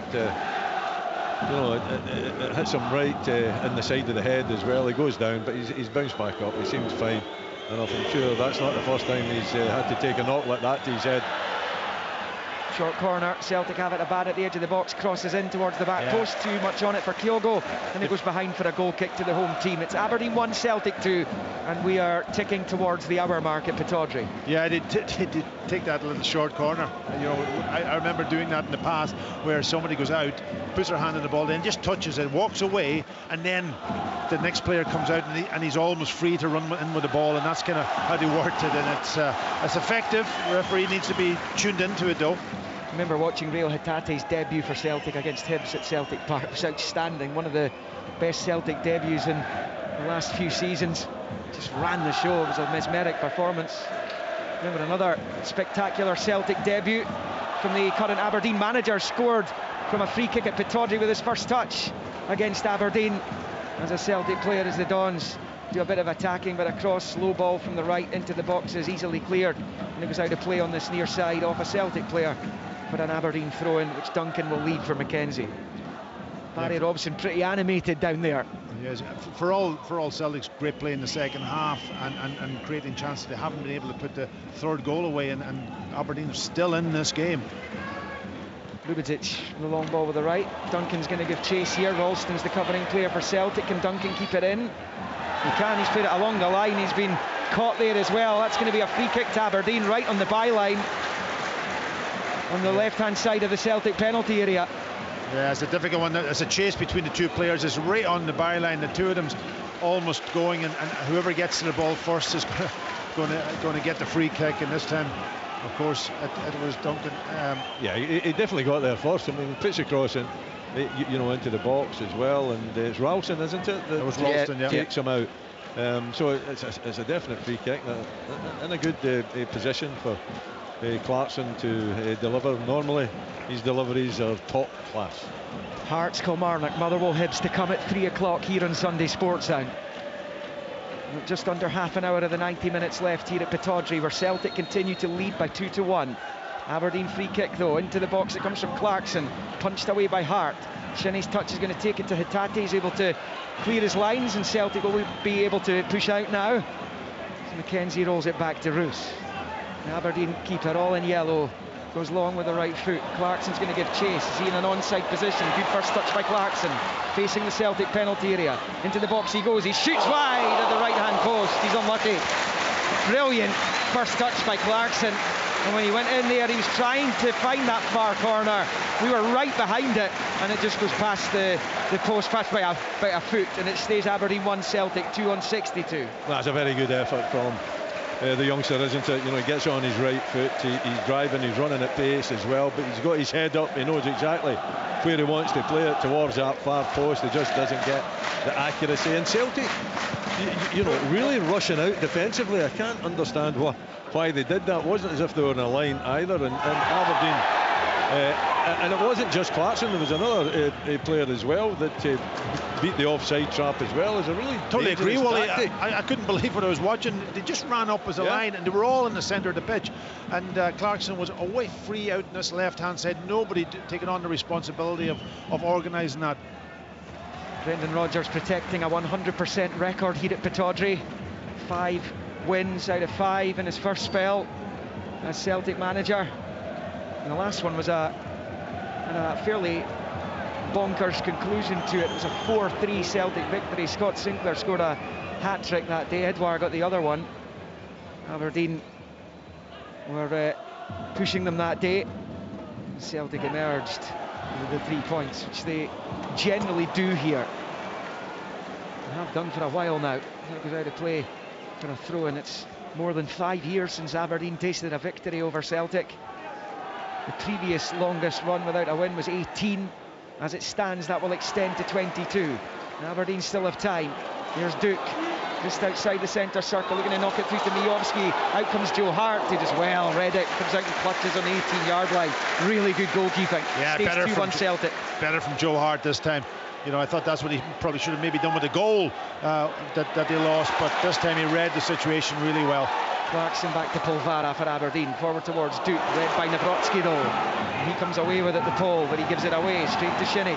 Sloppy from Celtic. The Celtic manager's not happy with that. Duncan's cross ball's cleared by Welsh. It is Jack Mackenzie who controls on the halfway line. Left-footed ball forward to Shinnie, waits a while, looked as though he waited too long. With O'Reilly in close attendance, gives it to Duncan, who gives it straight back to Celtic. 2-1 to Celtic on 65, just about. There's Callum McGregor. Left-footed ball, Kill goes in a bit of space. Left-hand side in the Aberdeen half. Maida wants it ahead of him. Forward it goes. Devlin trying to stick with him. He does really well. Devlin nicks it back to his keeper, who clears first time with the right foot. You got to really be quick to stick to Daiza and Maida, and he was. Here comes Celtic again with Taylor down the left. His ball in to the box is deflecting, then Maida tries to get onto it, comes off the defender and goes behind for the corner, says Kevin Clancy. Aberdeen felt that was a goal kick. It is a Celtic corner though on 65 minutes here, with Celtic leading by 2-1, and the Aberdeen supporters will have a minute's applause here for a Dons fan who passed away just in the last week or so.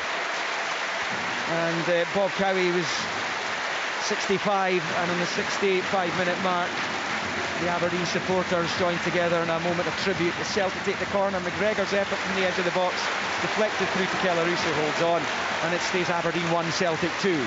Long ball from Roos. Miovski chasing all the way, but Joe Hart will come and claim again. Barry Robson tells his players to push up. 2-1 Celtic, heading towards the final quarter of this one. Celtic next in action in the League Cup a week today when they take on Kilmarnock at Rugby Park. The holders of all the major trophies, once again their world record treble last season, as Welsh collects and finds Hatate. Here's McGregor back to Welsh. Yeah, that link-up play in the middle of the pitch is the difference in the second half between Hatate and McGregor. They're technically really good, and they're able to suck players in, little pass, and to get round you. Here goes Abada down the right, up against Duncan, level with the Aberdeen penalty spot. Abada's low ball short to Ralston as it pinched off him by Duke. He gets away from O'Reilly, but runs into Abada, and it breaks to McGregor. McGregor with a delicate ball into the box, but Roos will claim ahead of Maida, and it stays Aberdeen 1, Celtic 2. Yeah, it was too high, wasn't it? That little clip. You can see what he's trying to do, pick out Maeda down that left-hand side, but the pass wasn't good enough from Callum McGregor. Just too high, and an easy one for Roos to come out and collect. I think Aberdeen are coming back into the game though. I think they were dominated for most of this second half by excellent midfield play from Celtic, but slowly they're beginning to get a little bit more of the possession, a little bit more of a threat going forward. Well, Rubizic had a little look over his shoulder when that ball came back to him, and he would have spotted Kyogo waiting again.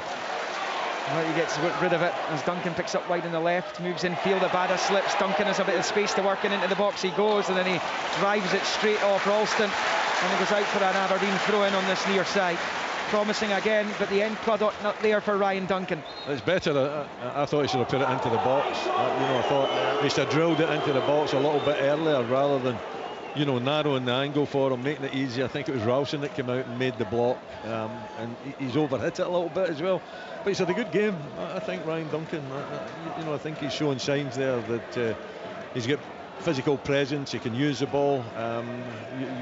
He's got the confidence of getting the start here again this afternoon. I think problem for Celtic. I think he's going to be off. I seen him just on the halfway line a couple of minutes ago, reaching down to his ankle, his shin. He's sitting down now. The physio's on. I think they're going to make a change here, which would be a huge loss to Celtic, considering how effective he's been in this second half.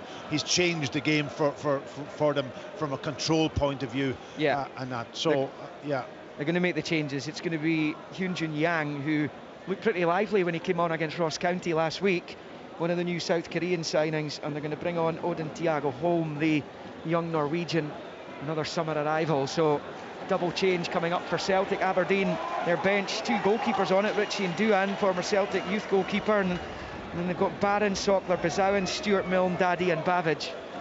There's no sign of any changes for Aberdeen. This little break has allowed the players to come on and take on some fluids in what is a really warm, sunny day here in the northeast. 21 minutes to play, and it's Aberdeen 1, Celtic 2. Yeah, that's a massive blow, I think, for Celtic, Wally, when you see a player of that quality and the effect that he has now having to leave the pitch.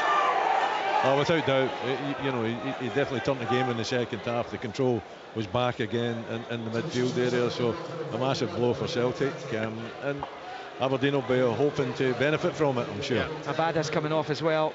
Yang will replace he, and Holm comes on to take the place of Hatate, who'd in turn taken the place of Turnbull, who played the first half for Celtic today.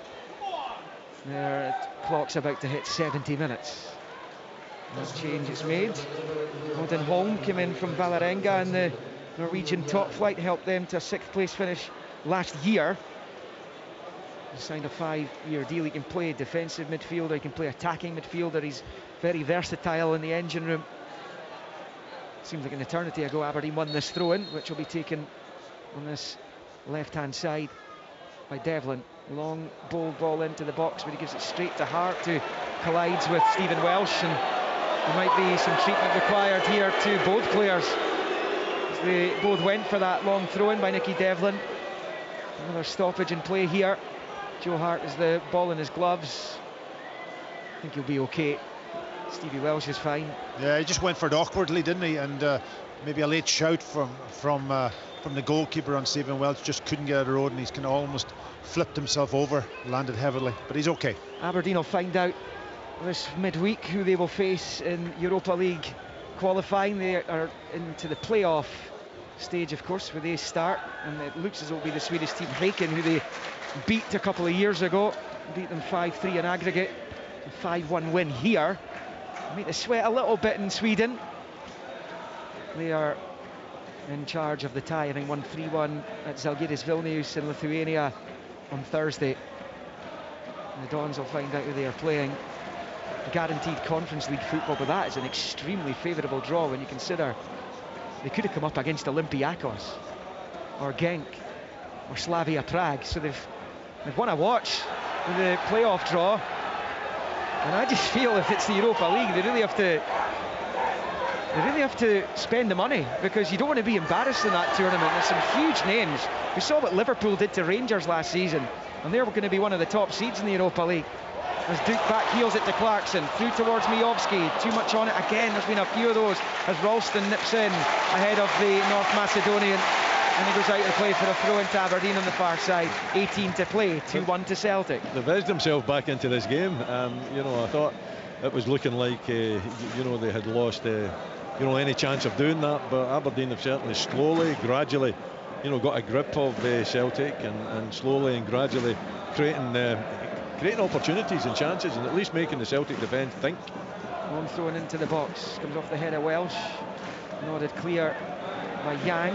Here is Duncan, out to Duke, wide in the left of the Celtic box, taking on Ralston, finds Duncan, who fires it across the face of Joe Hart's goal, and it's booted away by Nawrocki, and out for an Aberdeen throw-in on this near side. Duncan takes it quickly to Clarkson, and then wins another throw-in off Yang immediately. It's a bit level with the Celtic penalty spot. Again, a big threat down that left-hand side. Very, you know, well drilled ball into the box as well. Difficult to defend. Antti Polvara picks up, poor ball from him though, gives it straight to Ralston. He clears, now it's with Kyogo, struggling to control it, but eventually he manages to knock it back to Taylor, who can't keep it in play, and Aberdeen have a throw-in on the far side. Celtic a little bit disjointed just now with those substitutions being foisted upon them. It's not helping. Yeah, absolutely, and you know, when they were in top, they were in control, they were passing it, they were getting a hold of the ball. Now they just can't get a hold of it, and Aberdeen's edging themselves higher up the pitch, putting them, and anything can happen when you get the ball down and you get a cross in and you get players into the box. Clarkson with the ball into the box, Miovski flicks on, but it comes right through harmlessly to Hart, who will underarm bowl it out to Ralston on this near side. Ralston getting it under control, and then back to Welsh, and then back out to this near side. Comes to Callum McGregor, who gets it from Ralston. McGregor to O'Reilly, under pressure from Shinnie, who wrestles the ball back off him. Too much in it. Kevin Clancy gives O'Reilly the free kick, which Celtic will take momentarily, and it's Callum McGregor who's over it. A little over 15 minutes left at Pittodrie, with Celtic leading by 2-1. You'll get the team news very soon from the two matches kicking off at 3 at Tynecastle and Fir Park. bbc.co.uk/Sports Scotland if you can't wait until we go to the respective grounds after we're done here. We'll be dropping in the next 10 minutes or so. Try to play for a throw-in to Aberdeen midway inside their own half over on that south stand side. Certainly seems to be possibly, Willie, a goal in this for Aberdeen if they take an opportunity that might well come their way. I think they are going to make a change. I think Sockler is going to come on. Yeah, I think Celtic are back struggling again to gain control. You know, maybe shouldn't be surprised Hatate going off. He made the change, that's for sure, in the second half. You know, and Aberdeen getting far more of the ball than I expected them to see them getting in the second half. And they've got that threat. They've got that threat. Two very good strikers. You know, Clarkson in the midfield, very creative too. And you know, Shinnie, who I thought might have waned a little bit, is still as aggressive as ever. Mackenzie under serious duress from home. He manages to get it back to his keeper. And it's Roos, the edge of his box, launches it forward with the right foot. Ralston's underneath it, heads it forward, bouncing ball in the midfield. O'Reilly stabs it forward, Yang gives chase. Mackenzie gets there first though, and he dumps it out for a Celtic throw-in down on this near side. We'll be seeing the Slovenian Ester Sokler on in a moment. That was the only change Barry Robson made last week. At least it was the only substitute he used. That comes back to Hart. Short ball to his left for Nawrocki. And it comes to Taylor.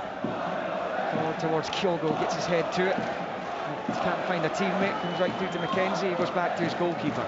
Is that Nicky Devlin error and the Kyogo finish that's separating the teams right now? Long ball which Nawrocki eventually deals with. Rubičić beats Kyogo to it, but in turn gives it straight to Odinholm, who rolls it out to the left for Maida, up against Devlin. Maida fancies his chances, driving forward. Good challenge by Devlin. Not once but twice. Finds Morris, who we've not really mentioned too often in the second half. Shayden Morris, the one bit of skill early in the second half to free himself of a couple of men down that right-hand side. Not really seen too much of him since then. And Ester Sokler is going to come on to replace Duke, who he's another Willie we haven't seen much of in the second half. No, you haven't.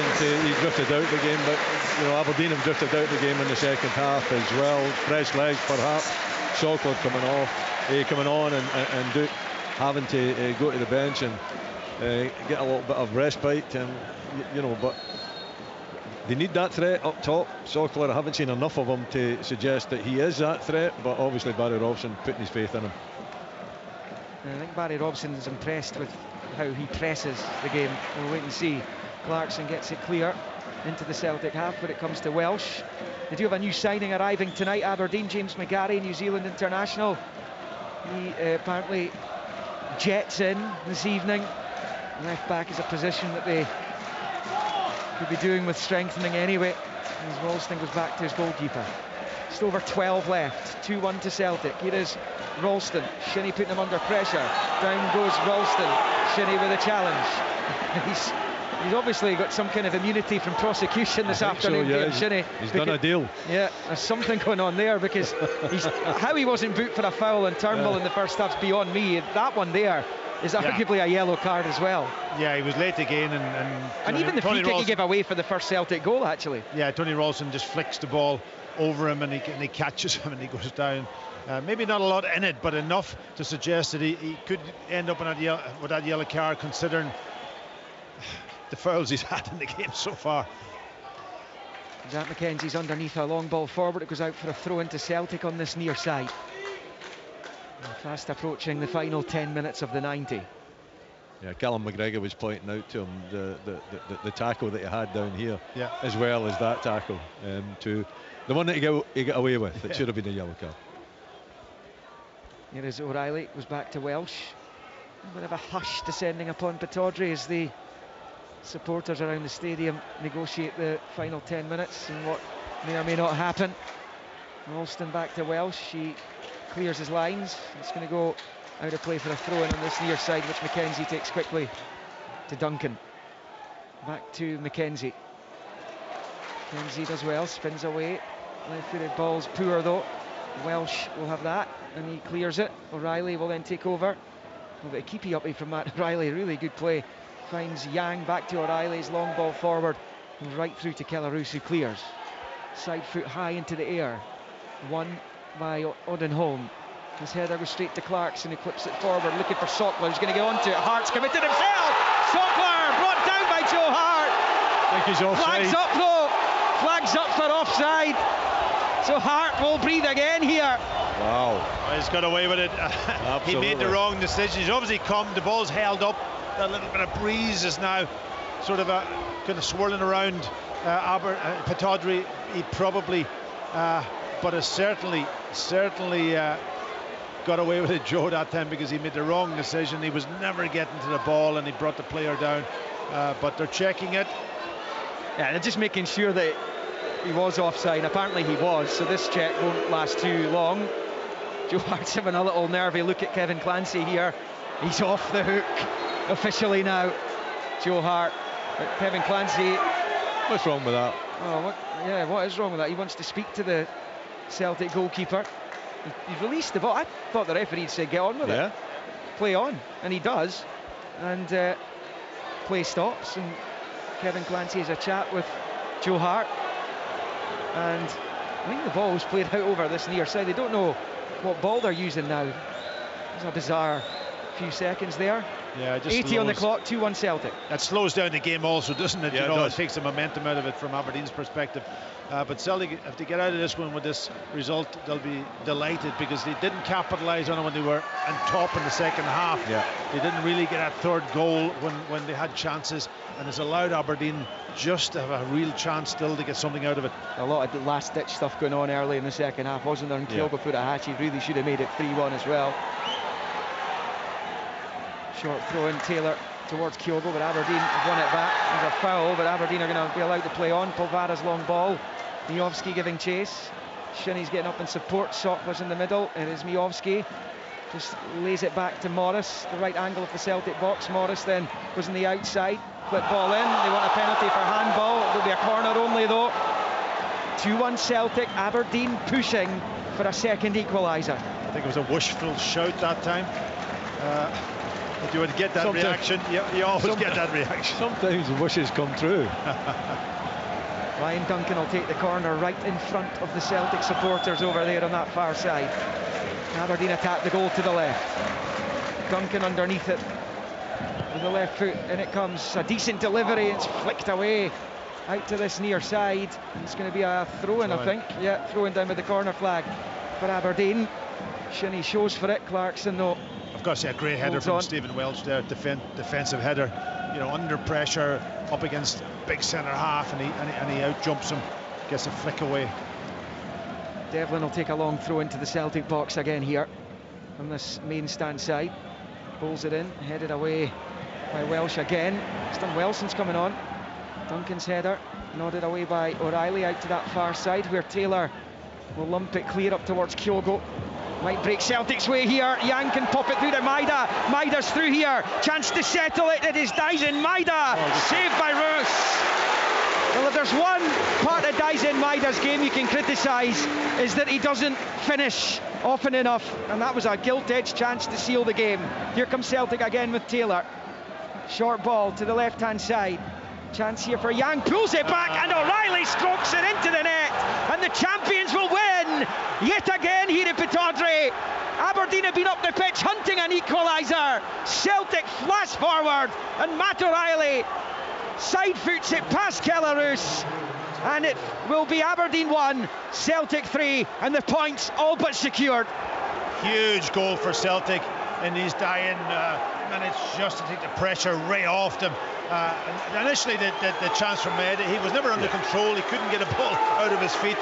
Goalkeeper made a big save. He'll be annoyed that, and the resulting, you know, second phase you could call it, that they end up scoring a simple goal, which is just a cutback, and there's Aberdeen about 2 or 3 players around that could have maybe intercepted that ball. It comes to Matt O'Reilly, and he was never going to miss with a finish low into the back of the net. It's a good cutback though, isn't it, from Young? You know, the minute a player hits the byline and you've got support coming from deep and the cutback is accurate enough, then you know the likelihood is it's going to end up in the back of the net. It should have been in the back of the net with Maeda. It should have been, and it's a lack of concentration defensively from the Dons. You know, they fought their way back into the game. They've been aggressive. Oh, they're in again, are they? Yeah, Kyogo chasing. Roos will get there at the edge of his box. But you need short to McKenzie. He's fouled by Yang. Sorry, Willie. You need to be concentrating. You know, at this level, you have got to be organised and concentrated. You know, when you're throwing players forward, when you're trying to get into the game, when you've turned the game around a little bit in your favour, and Aberdeen weren't organised and they weren't concentrated. they allowed the first chance through Maeda, and then the second opportunity, from O'Reilly. 3-1, another victory for them at Pittodrie. Yeah, 5 minutes to play. Matt O'Reilly, 2 goals in 2 games, took his goal against Ross County really well last week. And that one there was a simpler finish. The referee has stopped play. Rubidzic in possession as a Celtic player down. Over on the far side, it's Greg Taylor who took the ball, I think, flush, not in the face. I don't think it was a head knock. And Celtic prepared to bring on James Forrest. Willie, one thing as well that's standing out to me is Barry Robson not using his substitutes. I mean, Sockler came on last week, came on today. There's no sign of any other changes. No. Does that mean all these guys are out of the picture? I mean, or Daddy is maybe just not fit. But the likes of Connor Barron, Vicente Bazawan, Anthony Stewart, are they just persona non grata now? Well, Bazawan had these issues last season, that's for sure.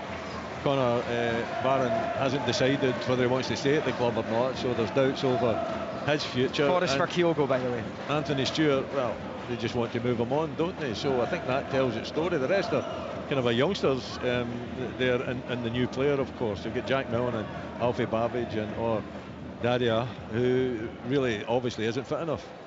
Ball forward towards Sockler, looking for Miovski, headed away by Ralston. 86.5 played, and this game is done. Celtic will begin their title defence with back-to-back victories. And this one will come after some hard work. It was the same against Ross County last week, in a similar sort of match actually. Aberdeen have perhaps had longer spells where they've been in the game than County did last week. County began really well and then a spell in the second half too. It's similar games, and it's going to take a while. It's a new manager coming in, albeit he knows the club. As Devlin comes forward for the Dons, gets the cross ball in, headed behind by Ralston for an Aberdeen corner. And of course, that Celtic third goal came not too long after Joe Hart brought down Sockler at the edge of the box, and the offside flag saved him. It saved him, absolutely saved him. But that's the nature of the game, and you've got to then, as Wooly said, you have to defend properly. You can't just. I think there was about 3 or 4 players. Corner comes in, headed away by Maida at the near post, helped on its way.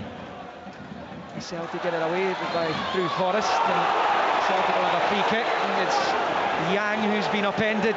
Is that Shinnie again? No, it was McKenzie. Pillars in the way for me, Willie. It's Jack McKenzie. I didn't see too much wrong with the challenge. The referee making the decision. It was 1v1 as well. Maybe at 3-1 you've got to take that little chance. 3-1, but 2-1, Wooly, when you're still in the game. Yeah, because when you look back to the goal, there was almost 3 players v1 at the back and on the halfway line, if I can remember it properly from Celtic. On the initial Maeda, the one that Maeda had the big chance, and that's where the goal then resulted from that. Aberdeen missing Rhys Williams, who, I say missing, hasn't played for them in a competitive game yet. Brought in on loan from Liverpool, really promising player. He's injured. Angus MacDonald, of course, injured. Johnny Hayes couldn't play today. I don't think Williams has seen much of the North East, is he? Is he not back down at Liverpool getting treatment? Not sure when. Not sure when Aberdeen are going to see him. Yeah. We might well have to look at strengthening in that department as well. No Liam Scales at all in the Celtic squad today. He was involved in all their pre-season games. I think Brendan Rodgers was liking what he's seeing. I just wonder what will become of him. He was on loan here last season, and I know Aberdeen are very interested in bringing him on a more permanent basis.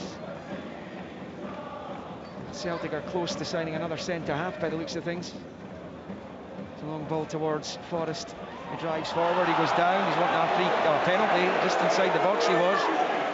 No, says Kevin Clancy, but in the 90th minute, Aberdeen 1, Celtic 3. Yeah, I think that would be a good signing for Aberdeen if they can get him back in some shape or form. Liam Scales, it gives you that left side of the 3 or the left back or the wing back. So, it would give Barry Robson, plenty of options, and he did well last season. Yeah, and because he's left-sided too, that's a real bonus. He can play out, and he's balanced. He balances the back 3 if that's what they're going to play with. Here's Celtic with Taylor. Lovely little pirouette from Taylor away from Rubidzic, where he runs into Morris. Polvara scoops it forward, looking for Sockler, headed away by Welsh. It's on Welsh. Stephen Welsh has come on. He looks composed. He's had some really good headers, defensive headers. Considering he hasn't played for so long. I think he'll get a real boost with Brendan coming back. When a new manager, 4 minutes. Yeah, 4 minutes added. Yeah. But I think so. I think he'll get a real boost from that. His confidence will go up, and he'll see that he has got a wee chance to get into the team. Even though they might bring somebody else in, he's shown today that he can actually go into the team and perform. This is Oddenholm down the left-hand side. Celtic have it with Forrest. Jinks in field, finds Holm again, tried to return it to Forrest, blocked by Rubedzic. This is Morris, well won back by Holm, but he's put it out with the tackle for a throw-in to Aberdeen on the far side. We're in second half stoppage time here. Hearts Kilmarnock, Motherwell Hibs to come, 3 o'clock kickoffs. A chance for Hearts certainly to move 5 points clear of Aberdeen after just 2 matches in the Premiership. Those two were battling for third up until the penultimate game of last season. Hibs looking to respond to defeat to St Mirren, albeit they did that handsome against Luzerne on Thursday in that Conference League qualifier.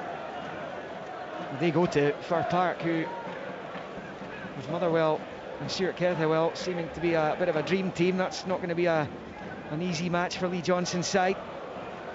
He's on and home. He's skipped away from Rubedzic. Looks up at the box. Celtic looking to finish with a flourish here. Forrest across, cleared by Duncan and out of play for a throw into Celtic on the far side. If it went 4-1 Celtic, you would feel that would be slightly harsh on Aberdeen this afternoon. Celtic will feel 3-1's just about right. Not again being at their best, but it doesn't matter if it's 3 more points in the bank. Now that period in the second half, I think when they controlled the game and they looked with Tati on the pitch, they looked really a good team at that point. The rest of it has been workmanlike, let's put it that way. Yeah, very much so. Disappointing midfield, I think, for the majority of the game until the second half, until Hatate. Callum's done okay. He's alongside Hatate. He worked Callum McGregor. But I think he needed Hatate. He needed Hatate to help him. Yeah. I think other than that, with Turnbull in there, it just wasn't working, was it? Maybe not his strength playing to the total football side of things. He maybe wants to get forward and get himself in the box, but when Hatate came on, it changed again. Highlights on Sports Scene tonight, 7:15 on the BBC Scotland channel, repeated later on BBC One. And of the other 2 games, as Aberdeen do some attacking in the dying embers of this, we're about to go into the final minute of the 4 that were added on by Kevin Clancy. Long ball up towards halfway, cleared by Celtic. Rubedzic takes it down up against Maida, and he wins the throw-in off Yang on this near side. The game petering out from an Aberdeen point of view. Celtic will have the job officially done 60 seconds from now. Duncan with a quick throw looking for Shinnie. Welsh, slightest touch, and Oddenholm whacks it away with the left foot, and that will be picked up by Shayden Morris on the far side. Let's go out for the throw-in just inside Celtic territory. Short throw into Rubedzic and back to Morris over on the far side. He shuffles away from Maida, infield to Rubedzic again, and then back into the centre circle for McKenzie. McKenzie out to Duncan on this near side. Left-footed ball is pretty aimless. It goes out into the main stand for a Celtic throw-in. This near side. I have to say, when you looked at the Aberdeen starting 11, Willie, you were quite concerned about what you were about to watch. They've probably surpassed your expectations in that regard, despite the 3-1 defeat. No, they have, yeah. I think McKenzie has done extremely well. Ryan Duncan too. Polvara, mostly the first half, I thought he played extremely well. So I think when you add that, and Morris, I thought first half was very good. That's it, it's all over. Victory for Celtic, who begin with back-to-back wins at the start of their title defence. They made to work at times, but Brendan Rodgers will be elated to be going back down the road with all 3 points, which on paper, going by last season's league positions, will be their second most difficult fixture. And yet they weren't at their best again today. But it is victory. The opening goal scored in 13 minutes, Leah Labad, after Shinnie gave away a free kick on the far side touchline.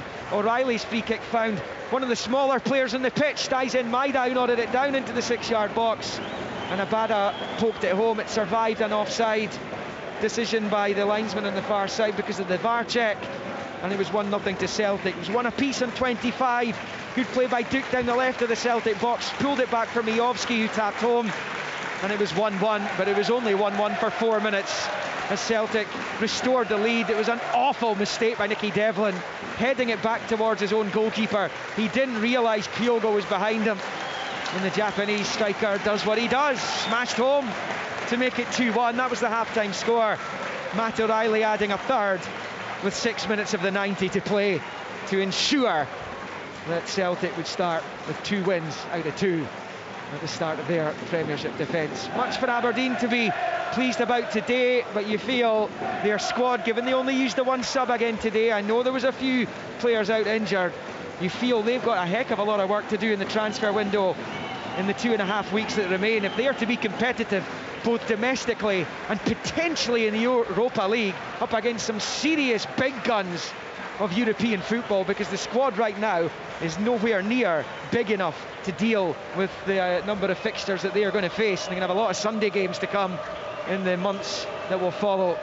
It finishes here at Pittodrie in the first of today's 3 Premiership matches.